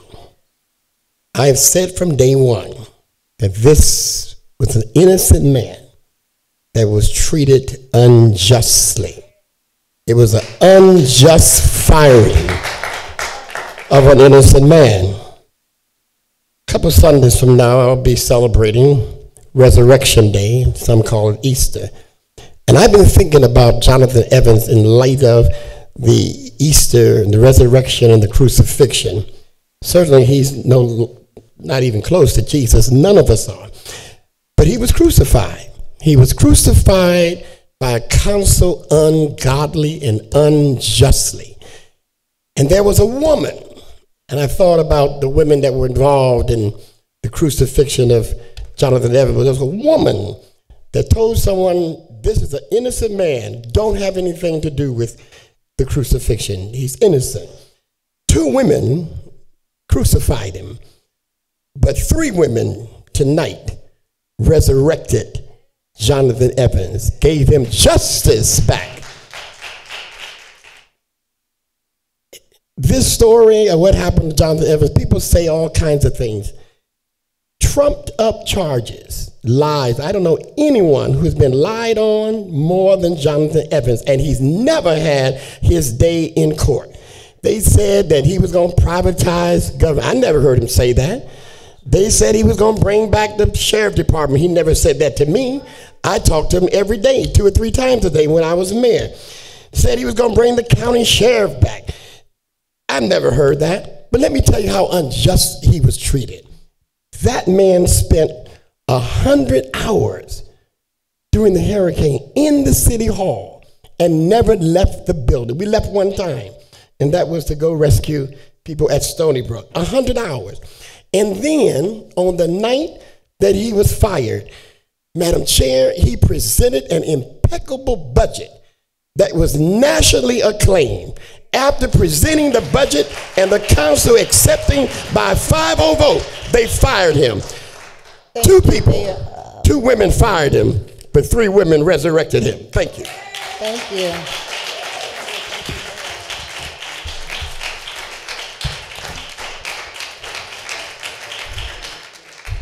Okay, so Ms. Hoskins is going to address some of the questions that were brought forth. Let me just say, regards, I know it came up a couple times about Ms. Wynn's absence. She had a prior submission of time off for this week that was put in quite a while ago. So, and she reminded us of that last week when we wanted to make the meetings for this week. So that was already scheduled for her to be off this week. Madam Chair, the only comment that I have related to Mrs. Felicia Wilder and her comment about Silver Beach Road and the eminent domain issue, the work that is being completed on Silver Beach Road is completed by the county, being completed by the county. They're widening the road and installing turnabouts. So I will reach out to the county to see if they can provide any further information as it relates to them setting eminent domain on the city side and not on the Lake Park side.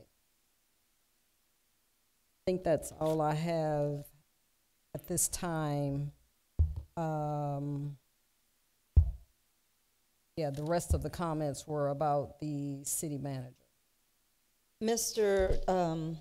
Tercivia, a couple comments that came up regarding, one, Mr. Lobesman about this document. Can you answer or provide us some insight on what he's talking about?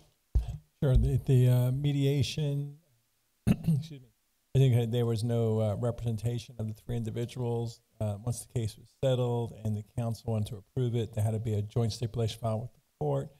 Conversation was had with the city attorney at the time. Is it worth it to hire someone to represent them just for that, or for the stipulation purposes, we just go ahead and file it? And that was a decision. Just go ahead and file it. Spoke to the 3 of them. None of them had any objection to that. None of them wanted to get their own attorney. They already had voted on it in their official capacity.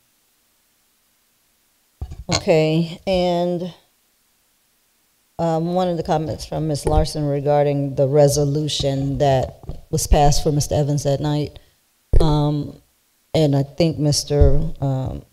McCoy was mentioning it too, about the resolution continuing to stand. I know you said you didn't think we should go down that road, but should there not be a resolution to, I think there should be a resolution for what we did tonight, especially now that we have that one on record.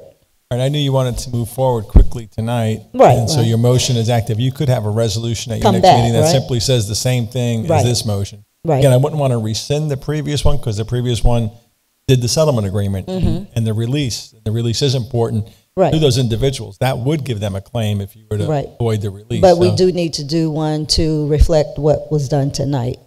Certainly can do that. Okay, so we'll have that bring back for the next meeting for us to make sure we go ahead and ratify it, right? Okay. So you want that? That, Madam Chair, that item will be added as an agenda item for the 17th meeting, correct? Right, because Okay. we need to make sure we have that resolution addressed. Are you all Madam Chair. fine with that? Council? I'm trying to figure out now, what are we saying? I'm really trying to figure out what's the next step with this process.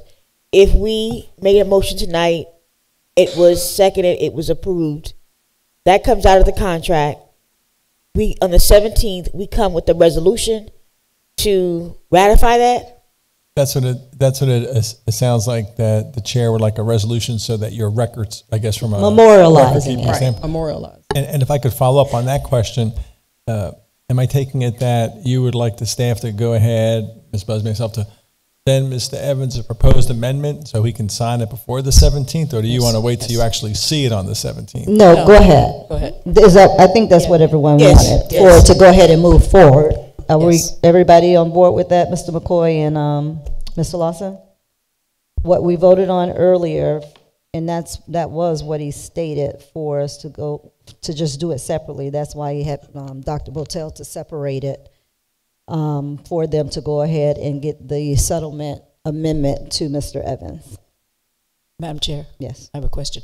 So I believe that it is the will of the rest of this council that we move forward expeditiously, and in addition to providing Mr. Evans with the amended agreement, that we also, if once that is signed, and as soon as that is signed, we enter into conversations with him about his willingness to come back and to begin the contract negotiations with him. Yeah, So that would have to happen after he signs that, and that's what I'm understanding the process to be. Correct, and correct? after you both sign it, and so I was assuming, maybe I'm wrong, that on the 17th meeting you would actually pass a separate motion to do what you just said. Yes. Right. Everybody clear on that? No, I'm still not clear. Why are we waiting to the 17th to move forward with the negotiations? Well, the motion tonight was to rescind, to amend the agreement to take out paragraph H. So we already have a draft of that amendment, provide it to Ms. Busby. She can get it out to Mr. Evans tomorrow. And once he signs it and sends it back, then it will be for you all to sign. So that only took away H, which was prohibiting him from moving forward. I think the next motion, which was the two steps we talked about, is a follow-up motion after that's been signed that says we want to negotiate with him. And that can happen on the 17th. Madam Chair. Hold on. Are you clear, Ms. Lanier? I am clear on that part, but there's also another part that needs to be added to that. And that part is, from the very beginning of this, Mr. Evans' name was never cleared. He, without any of this, if it goes down or not, his name needs to be cleared regardless. That means that there should be a resolution put forth that they clear his name. They tried to do it legally. They fired him with cause. They came back and the lawyer said, no, we didn't fire him with cause, but we saw it. So it was a lie in the record, which means that we need to pass a resolution to actually clear that man's name from the city of Riviera Beach, because that was something we did wrong.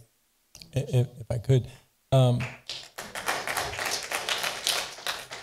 that was actually discussed with Mr. Evans during that settlement conference, that mediation, and that's why the way the agreement was worded, there is no requirement in the agreement for a name clearing hearing, because the agreement says that we rescinded the termination and that there was no evidence of misfeasance or malfeasance. So this document essentially cleared his name, because that's what he wanted it that way. He wanted it so that the record was changed so that he was not terminated.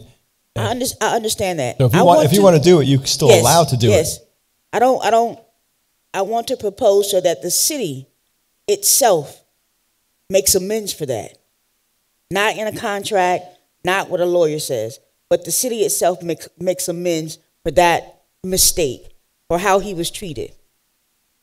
That was not fair. We know it wasn't fair, and we should make amends for that. So that regardless of what happens after this, that at least the man's name is cleared with the city of Riviera Beach, and at least we are known for owning up to our mistakes and being able to clear someone's name who was found legally not accountable for what they said he had done. So how do I move forward with the resolution to do that? Is it on the next agenda, or how do we do that?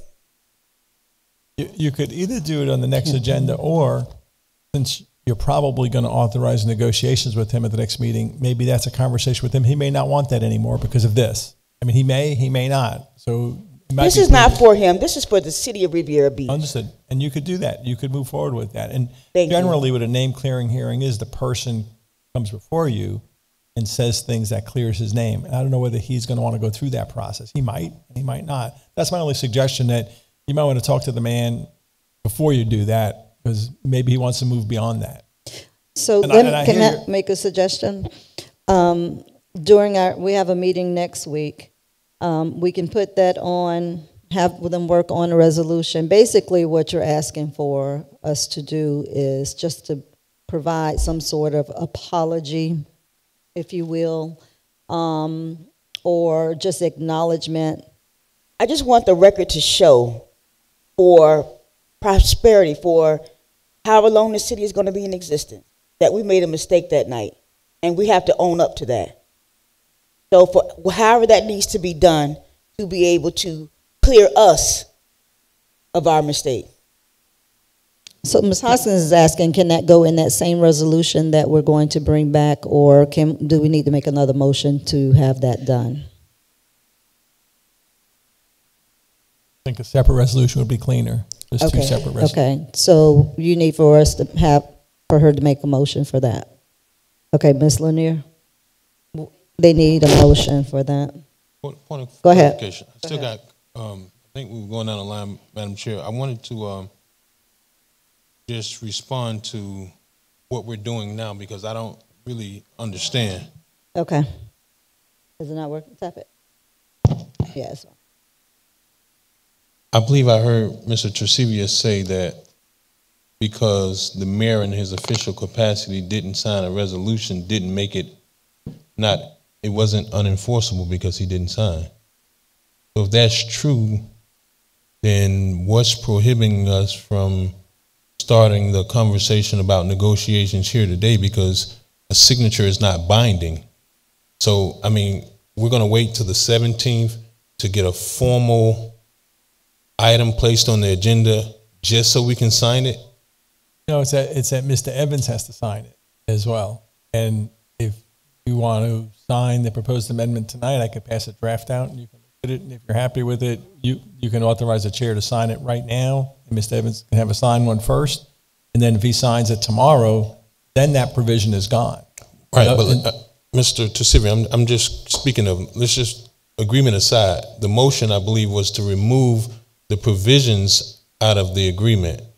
If we all have agreed unanimously, I don't understand why we need to come back, because we don't need signatures for a resolution to be effective.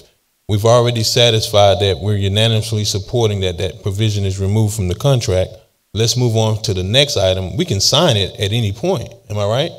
But he has to sign it as well. No, he doesn't have to sign the resolution that I'm speaking of. No, he has to sign the amendment that removes that provision, because he's the one that's bound by that. So he's got to agree to it. And I understand that. But you're going to bring an item back with the signed new agreement? No, as I said, we haven't, maybe I should just pass out the draft amendment. And if you all like this document, you can go ahead and tell the chair sign it tonight. And then Mr. Evans could have it tomorrow. And if he signs it tomorrow, then that amendment is effective. Madam Chair. Hold on 1 minute. Okay. Hold on. No, hold on 1 minute. Go ahead, Doctor. My question is, does the document that you have exactly resemble the original settlement agreement minus Section H? No, the amendment simply says that the parties agree to amend the agreement by taking out Section H. Okay. So and I think that's exactly what we voted on unanimously. Right. So again, if you want me to pass it out and then the chair's comfortable tonight. We just... But Mr. Evans still needs to sign. That's I know. The issue that I think Mr. McCoy I'm trying to address is... No, stop. What does Mr. Evans need to sign? He doesn't sign our resolutions. So let me back up. The city and Mr. Evans signed an agreement together. You have a contract with him. one party can't unilaterally change a contract. I understand that. What I'm saying right now is, can we move on the resolution? If the agreement has to be signed by him, that's something that can occur at a later date. But by us signing the resolution right now, that also allows us as a board to send you back with not just the agreement, we'll send you guys back to start negotiations as well, so that we don't have to come back here and then go back again. So let's do it all in one fell swoop. Because the reason I'm bringing that up is because I don't remember where I heard it, but there was a city manager that was fired because he was interested in a city manager at a municipality was fired because the board found out that he was applying for another position. What I don't want to do is get in the middle of a pause where we start this process and then we send him a document and it may adversely affect his current employment. So what I'm saying is, let's execute the resolution tonight.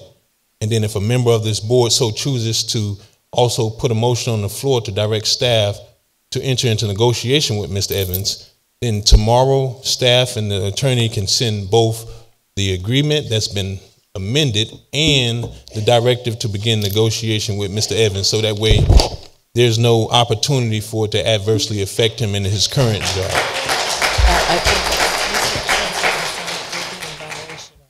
So is that palatable? So again, the concern that we both have is, again, that's why we talked about the 2 steps, because until he signs it, that old agreement is still in effect. And if you begin taking steps, there's an argument, there's already risk. I don't want to increase the risk. Why create increased risk over a couple of days, frankly, is the concern. Until he signs it, you're both still bound by that old agreement. Until you sign it and he signs it, the old agreement's still in effect. I don't want to put him in a position where if one of you call him tonight and begin negotiating, someone could argue that he's in breach of the agreement because he hasn't signed it yet. I don't want to put him in that spot. I don't want to put you in that spot. Well, I mean, they've already sent us a letter suggesting that it'll be a breach in agreement. So, I mean, that's just, I understand what you're saying, but I just thought it was a way to do it a little more efficient. I'm just trying to protect you. Thank you. Madam Chair? Yes. I understand, Mr. Torcivia, that we want to wait until Mr. Evans signs the agreement, and then that agreement is no longer, then the agreement that is in effect does not have Section H. Okay. Yes. We're both going to sign it, and that agreement will be in place. The minute we sign it and Mr. Evans signs it, at that point, can I now make a motion that says at that point, when that agreement is signed by both parties, at that point, can you begin to enter into negotiations with Mr. Evans? I'm hearing loud and clear that that's what you want to do. Yes. So if that's what you want without jeopardizing Right. ourselves and getting ourselves in any more Right, risk. right. I think we have consensus on this board that we would like to move forward as quickly as possible. As long as Mr. Evans and the city have signed the agreement, I think we see no reason for waiting any longer to begin negotiations. Again, you have that ability. You're So going I to have make a slight risk by doing it, but if it's a risk that the city's willing to take that a little bit additional risk, you can go ahead and make a motion that says that. I am making a motion that as soon as the city and Mr. Evans have agreed by signing that Section H is removed from the original settlement agreement, that we are asking staff to begin conversations with him to determine if he's willing to come back and to begin contract negotiations. Second. Madam Clerk. Is there a concern, Mr. Torcivia? Yes, and actually, we were just I think we should pass out that amendment now and let's get that done, because if it's going to be that quick, then let's. Okay. Madam Chair, Yes. I appreciate the excitement and enthusiasm of our board members, but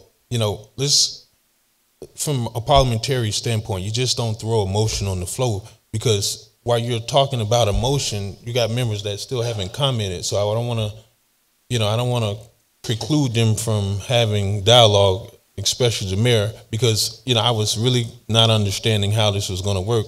So I thought we were going down the line. So I certainly respect your motion, but I think Councilmember Lawson may have had a. Well, they have an opportunity to speak after the motion is made. Right, but now I disagree, Madam Chair. Here's why. She's bringing up negotiations when it's not been resolved whether we all understand how this provision of the resolution is going to be executed. And I thought it was going down the line, but you know, there is some other concerns that I had, and I didn't want to take up too much time. No, take your time. Whatever it is you need to say, go ahead. Well, so I just wanted to know before you place the motion exactly the timeline, because everything is time sensitive. So before, you know, you offer that motion, just kind of have an idea of, you know, where we are, because we got 3 meetings this week, and you know, I'm on a committee at the school district. I have another meeting, so I don't want to start something and then we figure out later that it doesn't work with the time schedule. So let's kind of figure out and, you know, dialogue about what exactly is the next steps in the timeline on how we execute not only the resolution, the accompanying modified or amended agreement, and also the negotiation. So that'll kind of make it a little more crisp and see how it works with our other schedules, because we'll be back Saturday on a interview, which is not a meeting. So that's kind of what I just wanted to share. All right, anyone else have any comments? Any comments regarding, are you satisfied with where we are now? Or? Yes. Okay. Mayor, anyone have any comments? Madam Chair, Yes. I just want to make sure this is the best for the attorneys. This is the best way to do this right now, where we won't face a backlash down the line.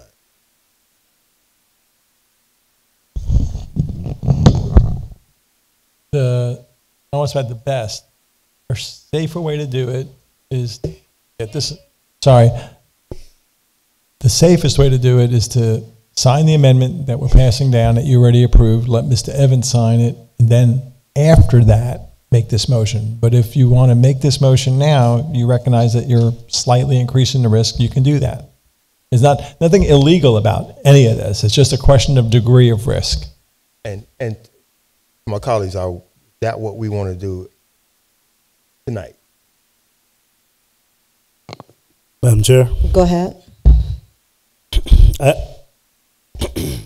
understand there's a lot of excitement to get this done immediately, and I would take the recommendation if we're trying to minimize our risk and keep our risk down, and go with the attorney's recommendation to just wait to bring the resolution to the next meeting, because I'm very clear that all of us seem to be for bringing back Mr. Evans.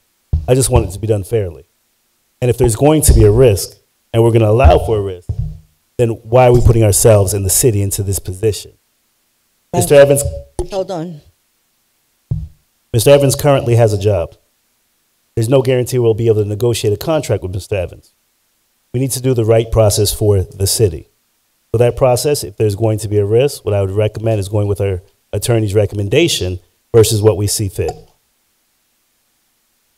Madam Chair, I'd like to amend. Did Ms. Lanier have a question? Yeah, Madam Chair, we are all meeting on Saturday, which means that we're all going to be together on Saturday anyway. So what we can do in the essence of time, and then we're talking about timelines, and I do understand that this needs to be done correctly. I do not want to get off track here. I do not want to mess this up. I want to be able to do this cleanly, to do this fairly, and for everybody here to know what we're doing. So what we can do is we can go over the agreement. We can have Mr. Evans and the other parties sign the agreement, and then we can start negotiations, because we will be having a meeting on Saturday, all of us. We can have a special meeting on Saturday to be able to take care of that and move forward. No, we can't vote. It's a workshop. So after that, let me say this. So with the having it on Saturday, it's a public meeting, a public workshop interview. But we would need to call a special meeting, and we would need to make sure our attorneys can be here as well on Saturday. The attorneys work for us. Right, but we know typically Monday through Friday is when they're expected, so we do want to make sure that someone will be available for and I agree with you, and you know I do, but we just want to be mindful of that since we're coming up with this now. Madam So, Chair, yes. I'm sorry, I just want to say that nothing about the last 2 years nothing about what is happening with the city now, nothing about what is going on in terms of how we need to be able to move quickly, because our city, I mean, people, we're in the news every other day. We need to be able to move quickly on issues. We cannot just keep talking and talking and talking and saying that we're going to move and we need to be able to sit here, work this out, be able to do this the most expeditiously way that we can. Because we really don't have time to go back and forth with this. We have a 5-0 vote here. We need to move forward and put a timeline together so that we can go ahead and be done with this. We have a lot of issues with the city that we need to focus on. So we need to take care of this the most less risk, of course, the best way that the public knows what's happening, and the best way that we can work this so that we will not be in a position 5 years down the road that, you know, we should have done something differently. And I agree with that. We can take our time, but we also have to understand that what we signed up for when we became elected was that we knew what we were getting into. And we knew that this was going to be something that we had to take Saturdays, come late, come early. We knew what we were getting into. So I don't think that, you know, I understand the council, and that's very respectful, and we're supposed to do that. But I also understand that we need to be able to move, and we need to be able to make sure and make decisions and not drag our feet. On Monday, you all may want to consider this as well. We have a utility district meeting on Monday, and when we have our interviews on Saturday, we cannot announce our number one candidate for the interim, so we have to do it on a meeting on Monday. So we can call for a special meeting right after or before the utility district meeting to address this issue that you want to have done, that you were speaking of. So does she need to rescind that motion that she just made about going into negotiation? I rescind my motion. Okay. It's being rescinded based on what he's saying. We'll get the contract signed. On Monday, we're going to ask for a special meeting. Immediately, we can actually do, would you all want to do the utility district first or do the special meeting first? Council, would you like to do the special meeting regarding this, getting this information, the negotiation moving first? Or do you want to, okay, so Lawson and McCoy, what's your pleasure? We can go first. I want people to Mr. be able McCoy? to come. I'm just looking at the calendar for Monday, and I don't know what the agenda is, so whatever we have, whatever the consensus is, I'll go with it. Okay. All right, so. Madam Chair? Yes. She rescinded her motion. Is the second also rescinded? Yes. Thank you. Okay, so on Monday at 6 p.m., we're going to call a special meeting to address the issue in terms of moving forward with negotiations. Correct? Is that the right thing to say? And Mr. I'm sorry, Torcivia, Madam Chair. Ms. Busby? Yes? Okay. So, and then we'll have the utility meeting set to be immediately following that meeting. So we'll just have to update that one for the utility district. Okay. Can I get a motion and a second on that, and that way you don't need any signatures? So moved. Do we have a second? Second. Councilperson Lawson? Yes. Councilperson McCoy? Yes. Councilperson Lanier? Yes. Pro Tem Botel? Yes. Chairperson Millie Anderson? Yes. Unanimous vote. Okay, now, I'm not sure, but Ms. Lanier, your point, did we clear her point about the clearing of his name resolution that you were looking for? Yeah, I understand what the attorney was saying in terms of it being a part of the contract, but I really want to, and I'm with the consensus of the board, I want to direct the attorneys to ask that question to Mr. Evans. I want to be able to have that to be something he would want as well. Okay, so find out also, and then let us know about that. Okay, do we have any discussion by the city manager?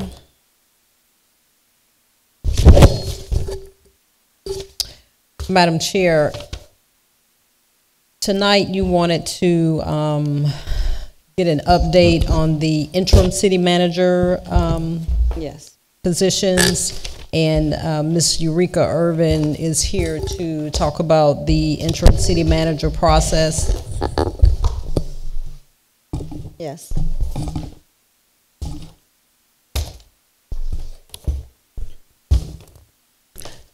Eureka Irvin, Human Resources Department.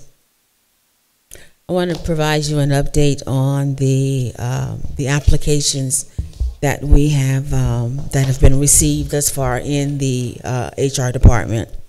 So last Friday, 5 resumes were received in the department.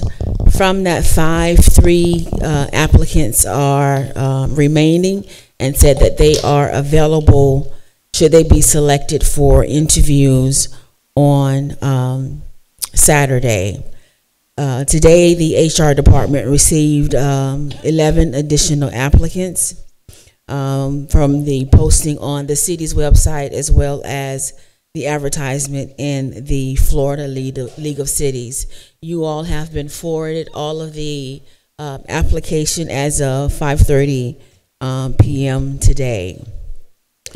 I know the inquiry was if there were city employees, department heads, or assistants to submit a resume for consideration. We had from that 11, from that 11, one of those was a city employee. So you all have been asked to provide Ms. Hoskins and the HR department your top 3 candidates from the applications that you have been supplied. From your top 3, those applicants will be interviewed on Saturday. Saturday's interviews is a workshop. So at that workshop, during the interview process, you will not, the applicants will not be scored. However, you could take personal notes to help you make that decision. At a later date, you will provide the department your top candidates from that interview. You later, from that selection, as we move forward, those top 3 will be presented to you for consideration for the interim city manager position. I need to ask a question, Madam Chair. So on Saturday, what are we actually doing? We're going through. We're going through the top 3. Is that what you're saying? Saturday, yes. So we're not making a decision on Saturday. No. Why? Because it's a workshop. Madam Chair. Okay. Yeah. It's okay. It's a workshop. Madam Chair, during a workshop, Madam Chair, Yes. may I address that? Yes. For Councilperson Lanier, during a workshop, the council will take no action. It's not a notice meeting per se, so they're not going to be taking action. That's why you will not make a decision on that day. Madam Chair, so what are we doing? We're gonna give you the top 1 that we pick? Is that what you're saying? Yes, you will select your top. If we do, wait a minute, let me back up. Yeah. Because we have not decided it from the 5, if you're going to select 5 or your top 3. That has not been decided yet. Normally, it would be your top 3. We will interview at least 5. Normally, that's how we do it. From that 5, you select your top 3. I see. Okay. Okay. And then once you have selected your top 3, I present to the council the remaining applicants. Once I give you that list of remaining applicants, you will do your discussion and deliberation to narrow down your candidate that you want to offer the interim position. So if I'm sorry, Madam Chair. So if I'm understanding you, I just want to be able to understand how this works. So after Saturday, we have another meeting? Yes, you're going to have another meeting. So we have another workshop, or is you're it going to have like the a regular workshop meeting? Saturday. Okay. By Monday, you will provide your I got that. your top one at your council meeting on. At the council meeting. Yes. Okay. All right, I got it now. All right. Madam Chair, Not clear. Go ahead. I have a question. Just as a point of curiosity, so if I select numbers 1, 2, and 3, and Councilperson McCoy selects as his tops number 4, 5, and 6, Person Lanier selects number 7, 8, 9, and so on, how will you ever come to the 3 that we interview by Saturday?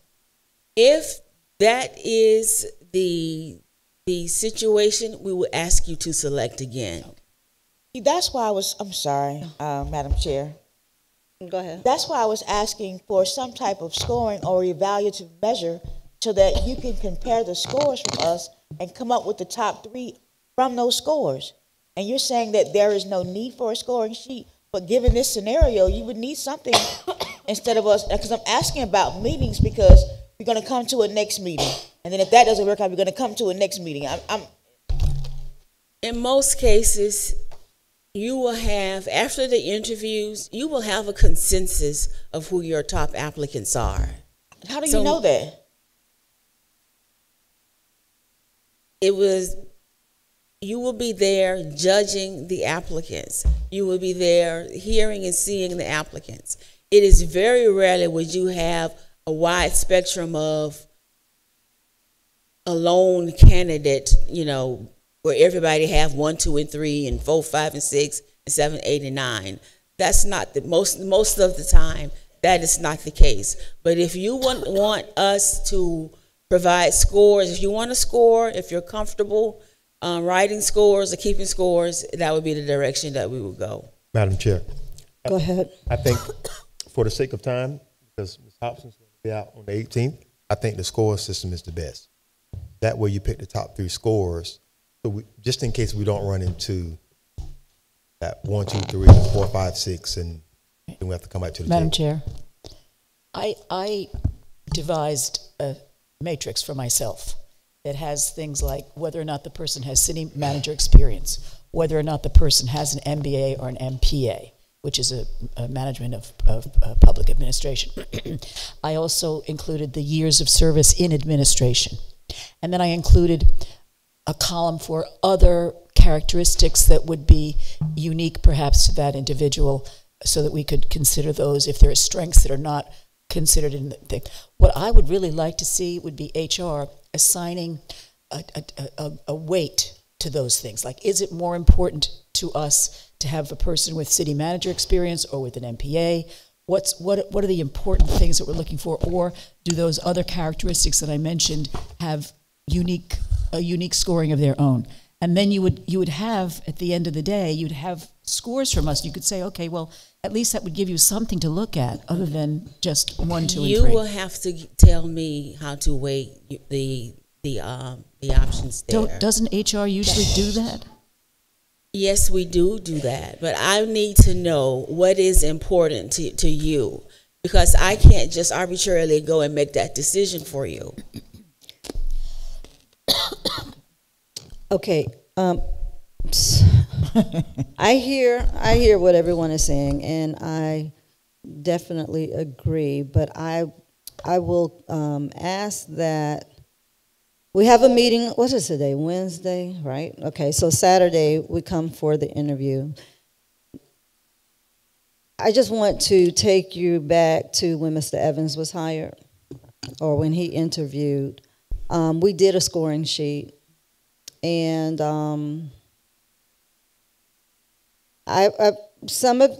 maybe you can provide that, send that to them so they can see what it looks like. And between now and Friday, they can give input to the manager and HR as to whether or not this is something that you want to follow. Obviously, when the people are interviewing is public, Everyone sees it. And your scoring probably needs to match what is appearing. That did not necessarily, in my opinion, did not happen before. But I mean, you all are different people, you know. So, but they do have something, and I think they're just being a little hesitant about leaning that way because it was a serious problem from my perspective.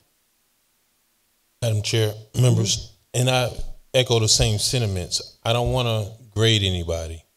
If we do ranking, that's fine, because someone can have a stellar resume, but then when I look at their name on a past employment or a news article, that may, you know, that may for me not want to really select that candidate. But if I'm bound, and first of all, this is a lot of subjectivity because we come from varying backgrounds. So somebody that I think is a consummate professional may not necessarily be the same for you, Madam Chair, since you're in education and I have an accounting background. So I would much rather rank. And if we have 5 choices, I think we have to go from there, because if you're going to tell me I need to grade this person based on their government experience and management of employees, yeah, I mean, you manage, and I mean, I'm not funny, but you manage 2 custodial positions. I mean, that's not the same as managing a department. So we're getting down in the weeds when we start to try to grade them on a specific set of criteria.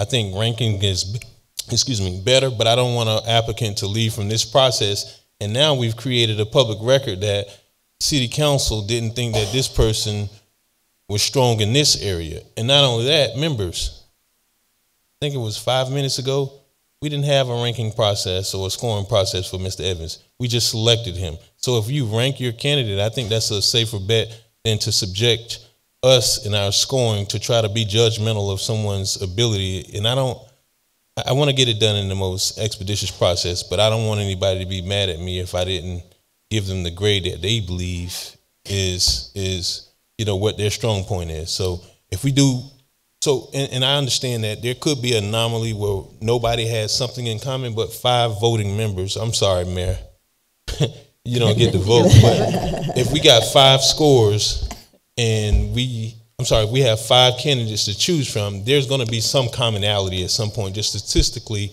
somebody's going to match. Mm-hmm. We can't all have 5 completely different candidates because we don't even have that many. So I think from there, that gives HR some framework, but I'm not going to put my rankings of a person's ability down because I think that's not fair, and I don't want to make this a process that turns into some sort of humiliation or something, or inadequacy.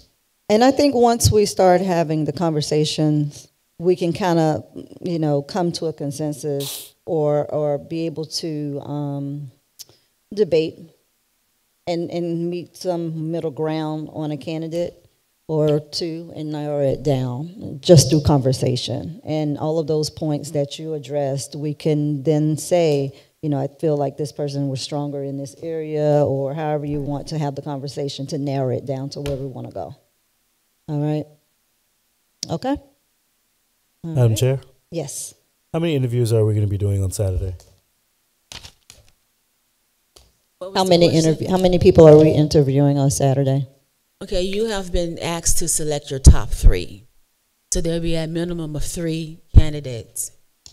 Okay, from my understanding, you explained that there would be 5 individuals, and then from that we would be doing a top 3. Yes. So are we interviewing 5 or 3? You will be interviewing 3 because you were asked for your top 3. I thought it was 5, but it's your top 3.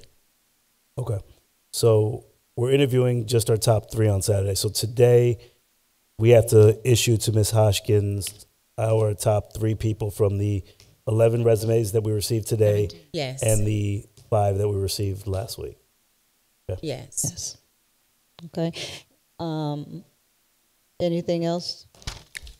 Yes, Madam Chair, there will be a news conference on tomorrow, April 11th at 10 a.m. at City Hall to discuss the fire station issues. A news conference will be held tomorrow on Thursday, April 11th at 10 a.m. at City Hall in the City Council chambers. to give an update on the fire station issues. Okay, anything else? Madam Chair? Hold on. Actually, you had a question for Ms. Hoskin? Yeah, I just wanted to ask who would be doing it? Interim Chief John Curd will be doing the news conference along with myself, Roseanne Brown, the IPO for police and city activities will be there.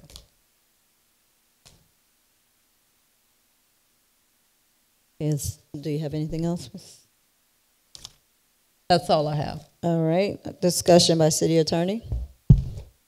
Thank you, Madam Chair.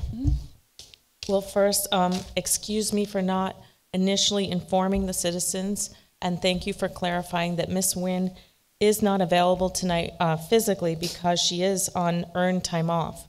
However, she has been responding to phone calls, emails, and essentially been working remotely during this time.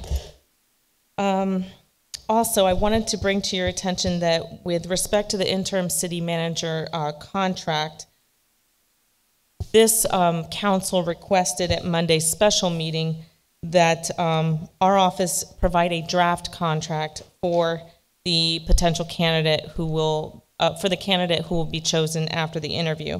However, we have not done that, and we are advising at this time that if the candidate is not currently a city employee, that we do not offer a contract per se, but simply negotiate the term of the salary, since this council voted, or the governing body voted not to provide any other benefits besides the salary for that candidate. And finally, just one clarification point that was made by a resident. I believe it was Ms. Larson who stated that former council person Terrence Davis was represented in the public records lawsuit by Mr. Torcivia. That is actually incorrect. He had individual representation by Attorney Cleary. Okay, I had a question about what you just said about if one of the current employees goes into the interim position, they will continue to receive their benefits, their medical and all of that, correct, right? Well, that's why I stated that should you choose a current employee as in the top position for that position, you may want to offer a contract so that it is very clear that they would continue to obtain the benefits that they are currently receiving, and they may also want to return to that position after the interim position. Okay. All right. Are you finished with your comments? Yes, thank you, Chair. All right. No city council committee reports.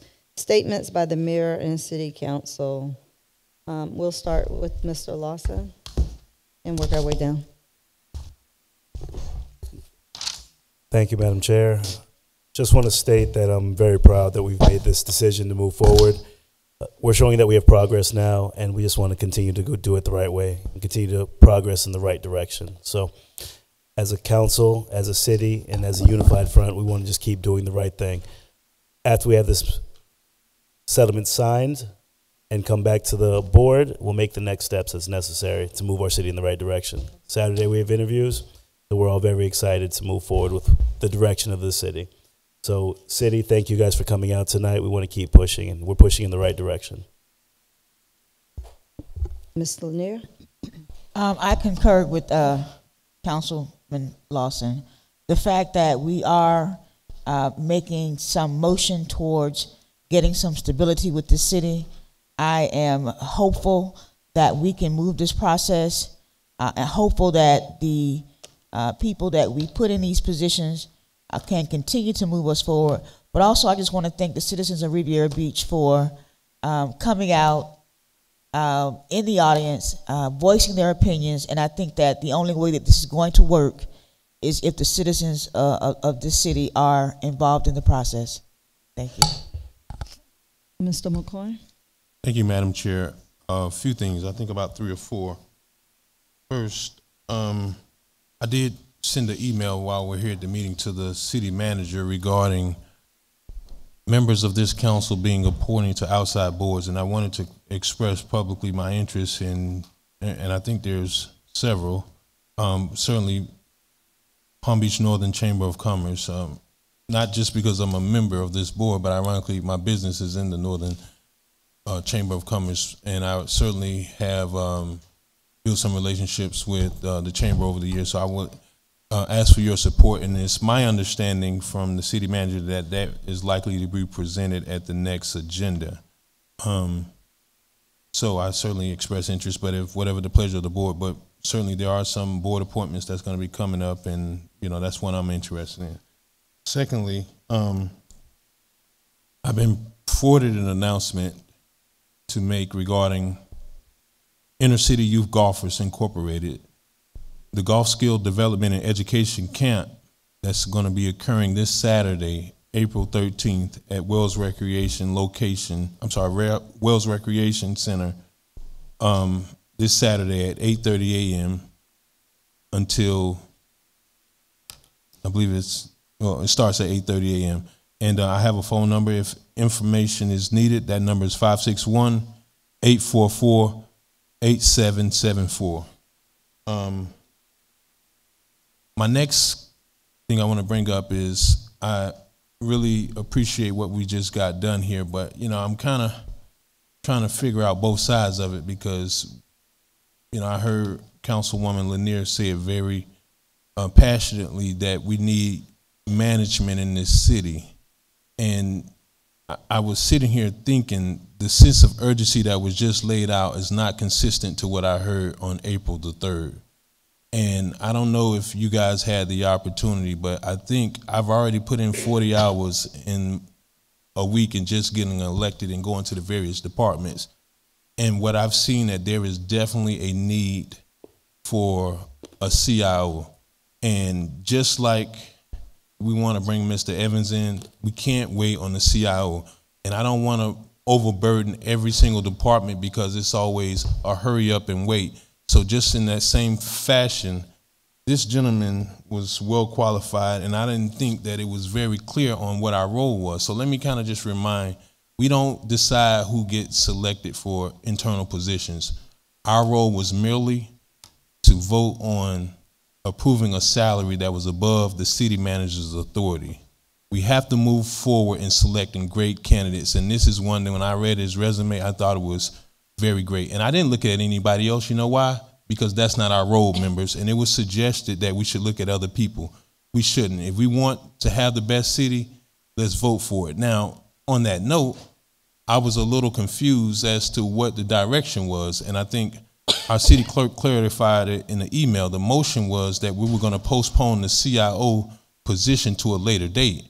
An offer has been extended to Mr. Dunn. And I asked the city manager to reach out to see if he was still interested.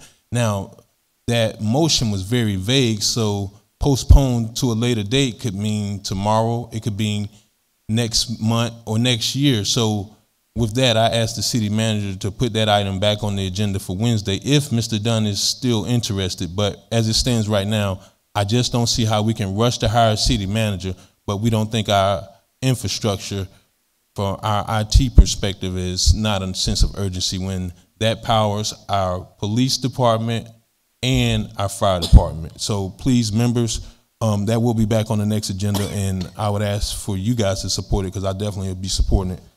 Lastly, I heard a few members mentioned about they ran all on the platform of getting this city back. Well, I think with the exception of Ms. Miller Anderson, I didn't just start running in 2018. I ran in 2016. And, I certainly support Mr. Evans, but me running and want to change my community is well ahead of Mr. Evans even arriving in Riviera Beach. I've started serving as a volunteer member of the Planning and Zoning Board back in 2012. And when I got sworn in, they kicked me off because you can't hold two offices, but it's definitely been a passion. I want to commit to trying to be a part of that process, but nothing here about me serving today is solely about Mr. Evans or the firing of Mr. Evans. So, I've been very much committed to serving in this community, not just in Riviera Beach, but over at the school district. So Yeah, I'm here to serve, and it's not for one isolated reason. It's because we need better government in Riviera Beach. Thank you, Madam Chair. Ms. Botel? Thank you, Madam Chair. A couple of items I want to mention. We are having our quarterly Singer Island Town Hall meeting on Thursday, April 18th at 6 o'clock at the Ambassador Center. We have an interesting agenda. It's about garbage. We're going to talk about recycling and the most important way to do that and the most effective way to do that to save money. And then we're going to have a presentation from the waste management person, and we're going to talk about litter on North Ocean Drive. So if you're interested in those topics or any topics, we are open to any questions and want to have people from the community come and share their ideas and thoughts with us. So that'll be Thursday at 6 o'clock. At Friday in the afternoon, Miss Mary Beth Kofer right there and Miss J.B. Dixon are putting together, and Miss Amanda Delmont are putting together an Easter party for this Stony Brook children. And I know people have said, well, it's not important for kids to color eggs, but you know what? It is important for kids to color eggs and do all kinds of things that kids do at Easter time. So we're going to have baskets and we're going to have an egg hunt, and it's going to be fun. So if you're interested in volunteering, Mary Beth Kofer has agreed to lead the volunteer group. We already have volunteers from Inlet Grove High School. They make great volunteers. And even a 10-year-old from Singer Island who's homeschooled. She's going to be over there doing whatever they do at 10 years old. So if you are interested in volunteering, Mary Beth's phone number is 561-563-2050. So that's Mary Beth Kofer. Thank you, Mary Beth. Two little things, not so important, but just to clear the record. Jonathan Evans never slept in my apartment. Honest. Ask my husband. Oh, he's gone. So that never happened. And I never directed city staff to do anything at a meeting this past week. I think perhaps Ms. Hoskins can attest to that since she was at the meeting, but I won't put her on the spot. So that's all I have for this evening. Thank you. Mayor Felder? Yes. I just want to thank the community for coming out, being a part of this great day that we're going to bring a great man back. A couple things I want to just talk about, because I got a chance this week to meet with some department heads and hear some of our citizens say what a great police department we have and fire department we have. One thing I don't want to do is to get lost in our redevelopment, and we're not redeveloping from inside. And I think we owe it to our great employees to make sure that we're not in mold, that our police department has the best department. We have the best workers, but we have to have the best department. Our fire department has to have the best fire department. So one thing I want to do as mayors, make sure that we are taking care of our own, because they are giving us 110%. And so as they're giving us 110%, we need to make sure that their facilities are top notch. I do agree with Councilman McCoy about our IT department. I think that needs to go back on the agenda. I think if we have a budget for it, that we bring that person back, or we bring that person in as soon as possible. I think we could do two things at the same time. One is bring our city manager back, and one is bring one of the top, as he has said, a great guy that can come and help change our IT department that we so desperately need. So I'm just asking the community to be patient with us. We're going to move in baby steps, but I guarantee you we're going to get there. Thank you. And I just wanted to announce again, for those of you that participated in this year's Citizen Leadership Academy, we will have our presentation graduation at our meeting on Wednesday, April 17th, during the presentation section. And if there's no further business, we stand adjourned.